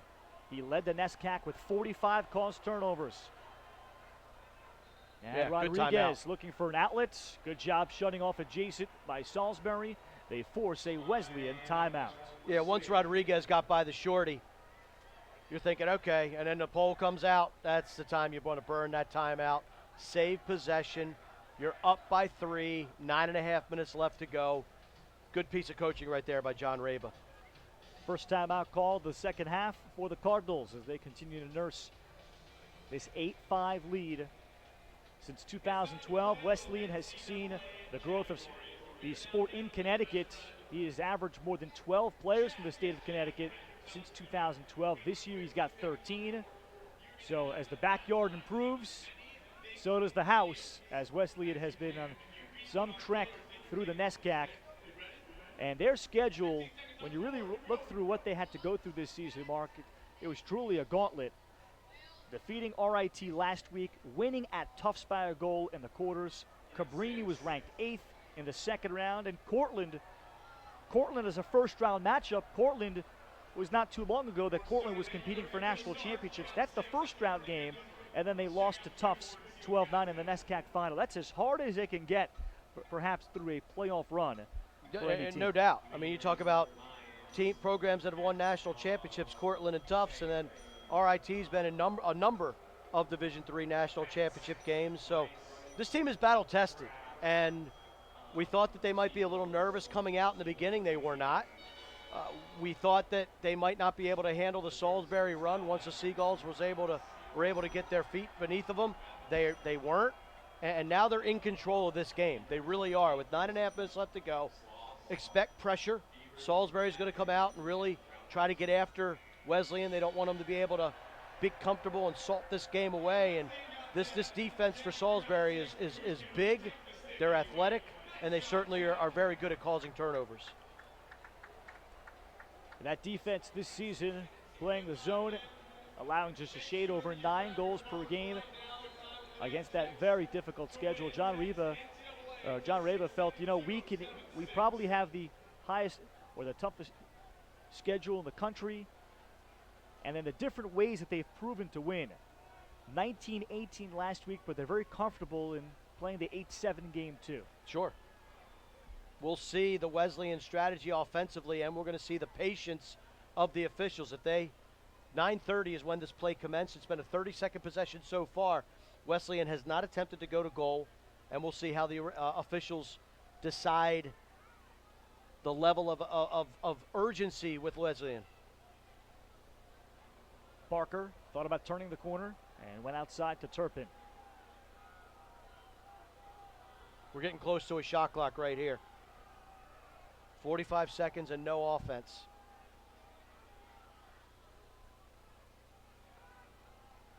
Hawthorne, as he plays keep away against Apgar, the freshman defenseman who had come on after the start of the game, and here's the timer on. They gave him 1:05 seconds. Chance for a step down, Barker. And his stick was bothered. That was Berry that prevented the clean look. 14 seconds left in the shot clock for Wesleyan. Plenty of time.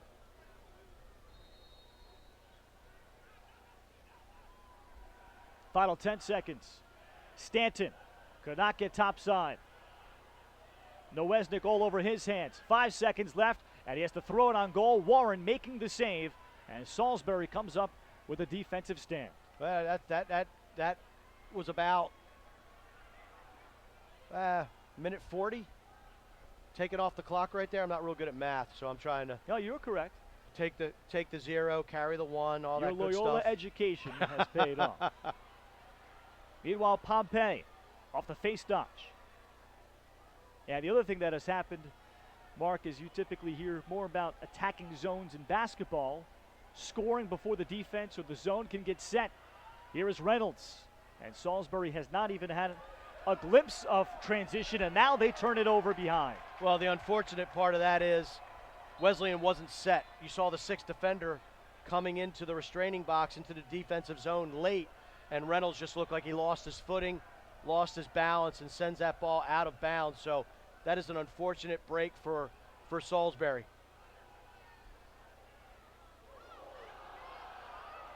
Scott Irwin, second midfield, will come up with the clear.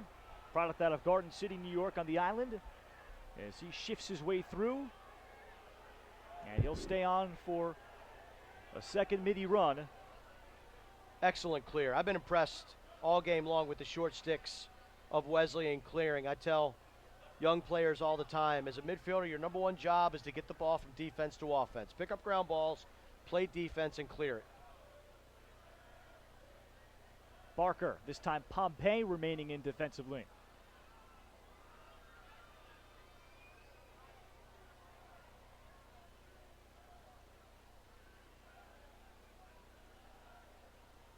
Hawthorne against Apgar, who Jim Berkman praised as perhaps the next great defenseman in the program.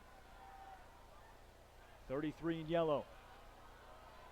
Jacoby trying to shoulder through the D-Midi Leclerc. Ronan Jacoby again. Steps through, shooting. Warren with a fine stop. And the ground ball picked up and gobbled up by Nowesnik. Huge save by Warren. And then a terrific outlet pass. Salisbury has numbers. They get a transition look and a finish from Pompey.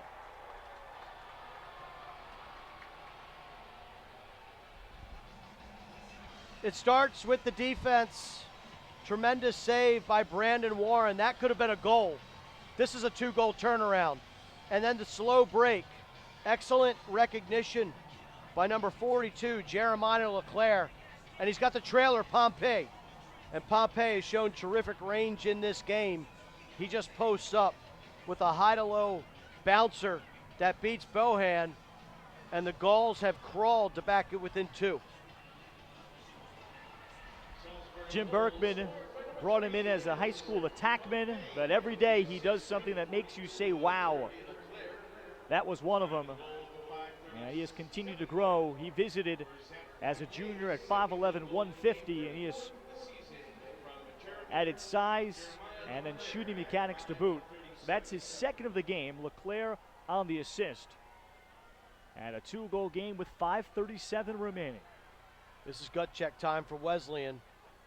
They've played with a ton of energy and a ton of emotion right now in this game, and right now they've got to be worried and aware of the defending national champion Salisbury Seagulls in the midst of a run. This one popped back. Zavalik had a chance. Barry the pickup. Good pickup by Barry. Critical, important ground ball. And the lead ahead. It was unsettled a bit. Gwynn tried to return it back to Stevens, and the pass was knocked down. What an opportunity. And Ben Shively, the breakup, and the honorable mention All-American got it ahead. That's the second time we've seen Gwynn short arm a pass here in the second half. And then that one gets right into the stick of Shively. Tremendous play. And Gwynn wasn't able to redefend or drop back and ride because his head of his stick fell off. So an equipment malfunction takes him out of the play, but nice play by Shively.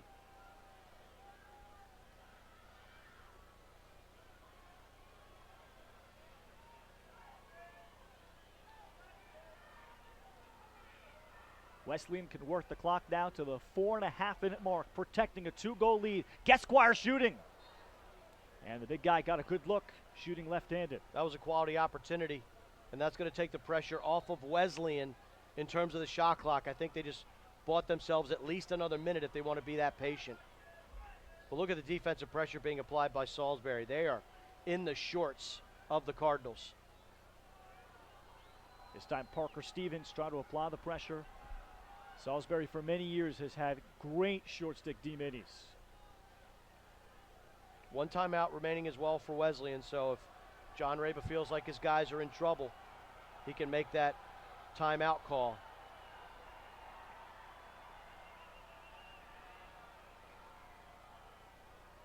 Hawthorne had Stanton inside. Stanton, I think, has not taken a shot in this second half following getting banged on the wrist. Thought about this one. Off the hitch, then shoots. Warren to save, and he's able to sit on the ball, preventing it from crossing the goal line. Great play. And I liked how Warren was on his keister and then just didn't try to get up too quickly. A lot of times goaltenders make a save like that. The ball's right behind him, and they kick it in. Did a great job of locating it, clamped the ball, and then was able to get it up. And now Salisbury's going to want a timeout. Pompey, as he got into the box.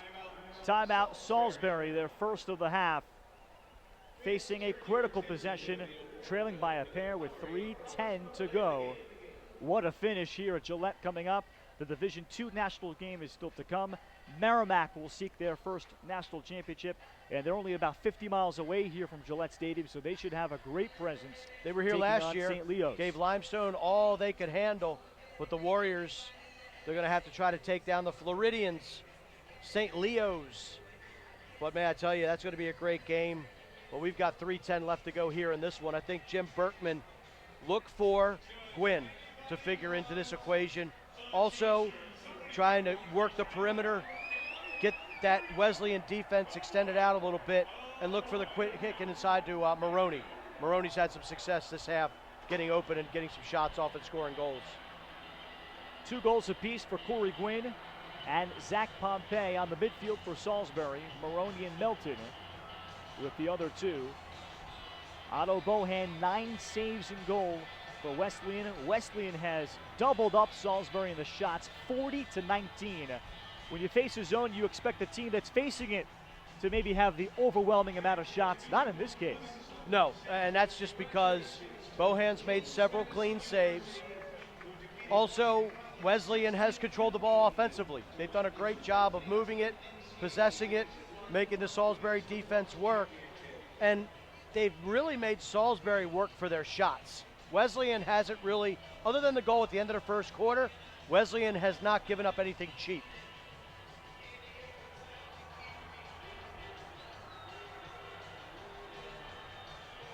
Salisbury has trailed by 4 goals twice. They climbed within a goal at 4-3 midway through the second on Corey Gwynn's second.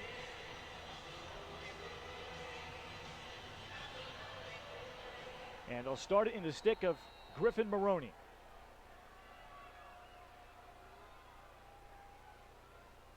Pompey will whip it back behind to Melton, and Armstrong will move it along. Garrett Reynolds. Reynolds tried to walk through several defenders and turns it over. But then the good ride will get the ball back. It was jarred free by Gwynn. And a bit unsettled, Pompey couldn't haul it in. It's kicked forward, and it'll skip it to Hawthorne. And the battle ensues.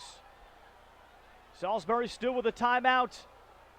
So does Wesleyan, and it's finally one-handed up off the turf by Reynolds. The basics eluding Salisbury, just catching and throwing, but credit their ride and their hustle in getting that ball back.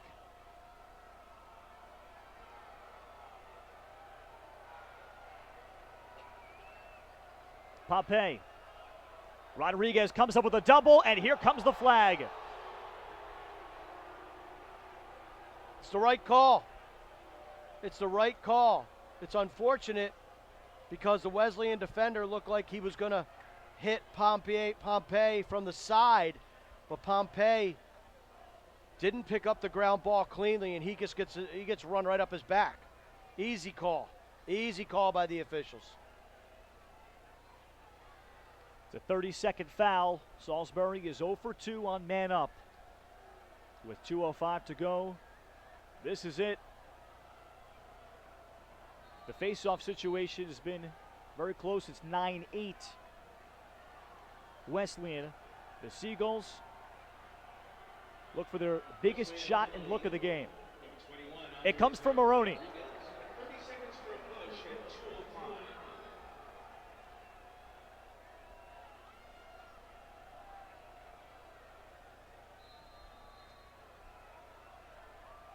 Armstrong to reset.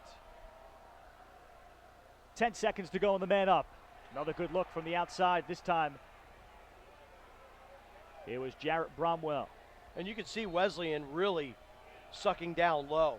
They want those outside shots from Salisbury. They feel like Bohan can make those saves. Bromwell again.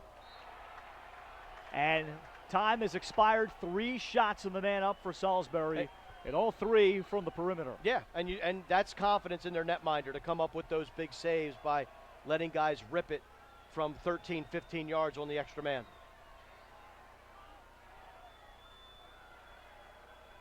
Reynolds on the sweep. 2-man game for Melton off of his stick. Armstrong to scoop. And is able to locate an outlet. Bromwell on the approach. He'll fire. Stop made by Bohan. He races to the corner. And backup goes to Maroney. Minute 3. I like how Bohan didn't try to run that out once he realized that he wasn't going to get to the end line, because it would have been an empty net on the restart. Bromwell took a tough skip pass and pushed that wide. He's just a freshman. Jim Berkman says he's got the hardest shot on the team, a cannon righty.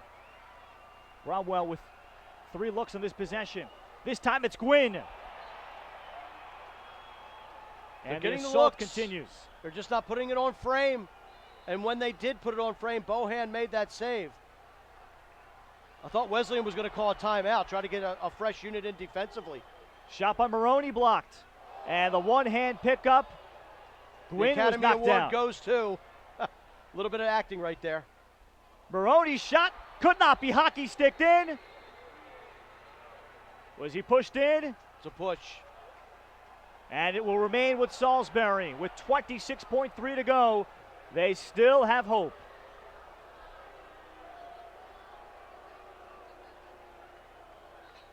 Salisbury's going to use their second and final timeout.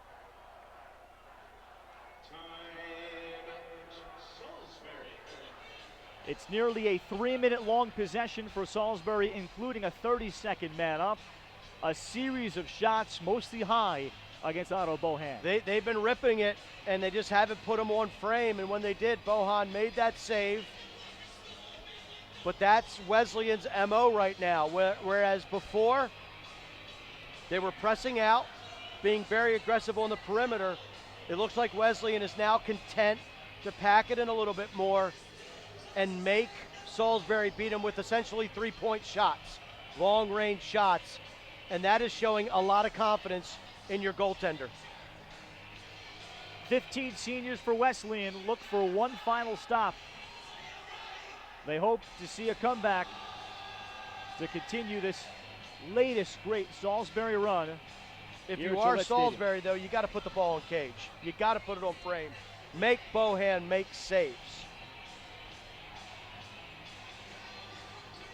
And Bohan only credited with just 1 save during that sequence. That was the shot by Bromwell. Yeah, probably about 7 or 8 shots, 1 save, and that was the one that was on the 6x6.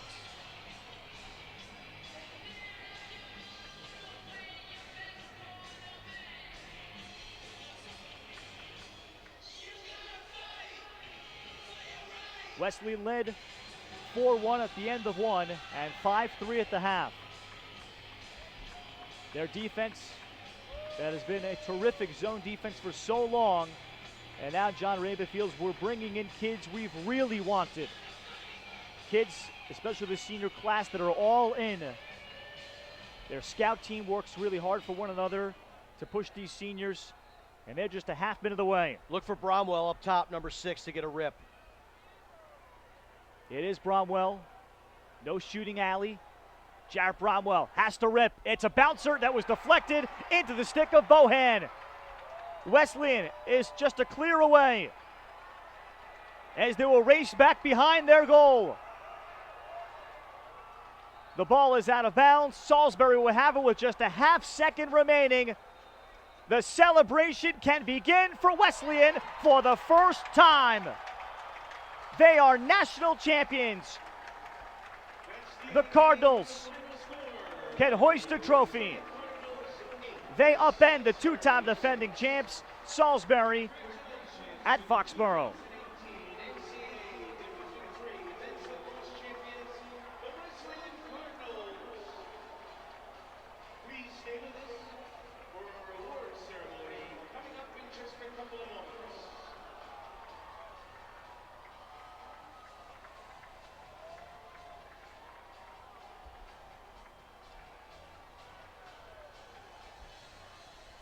It's pure elation on the part of the Wesleyan Cardinals. Look at it.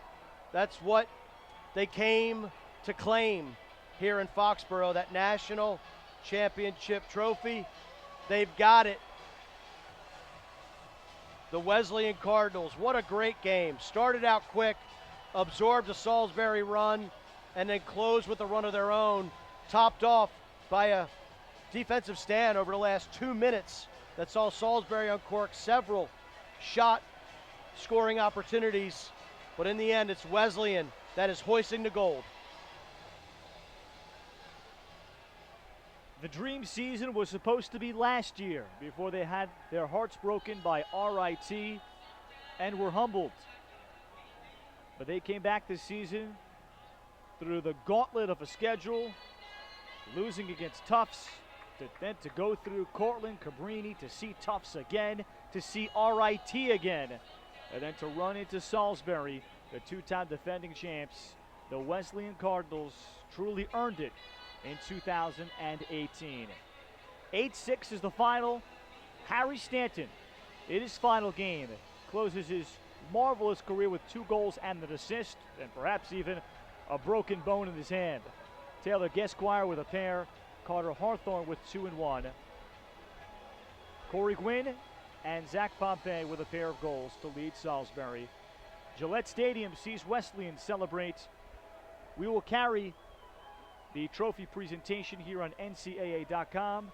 Then Mark and I will be back with you right about at the top of the hour at 4 o'clock Eastern Time to bring you the Division II National Championship game with St. Leo's taking on Merrimack. We'll have a new champion in Division II and a first-timer no matter what. Congratulations to Wesleyan. The trophy belongs to you. We'll be back and speak to you about 4 o'clock on NCAA.com.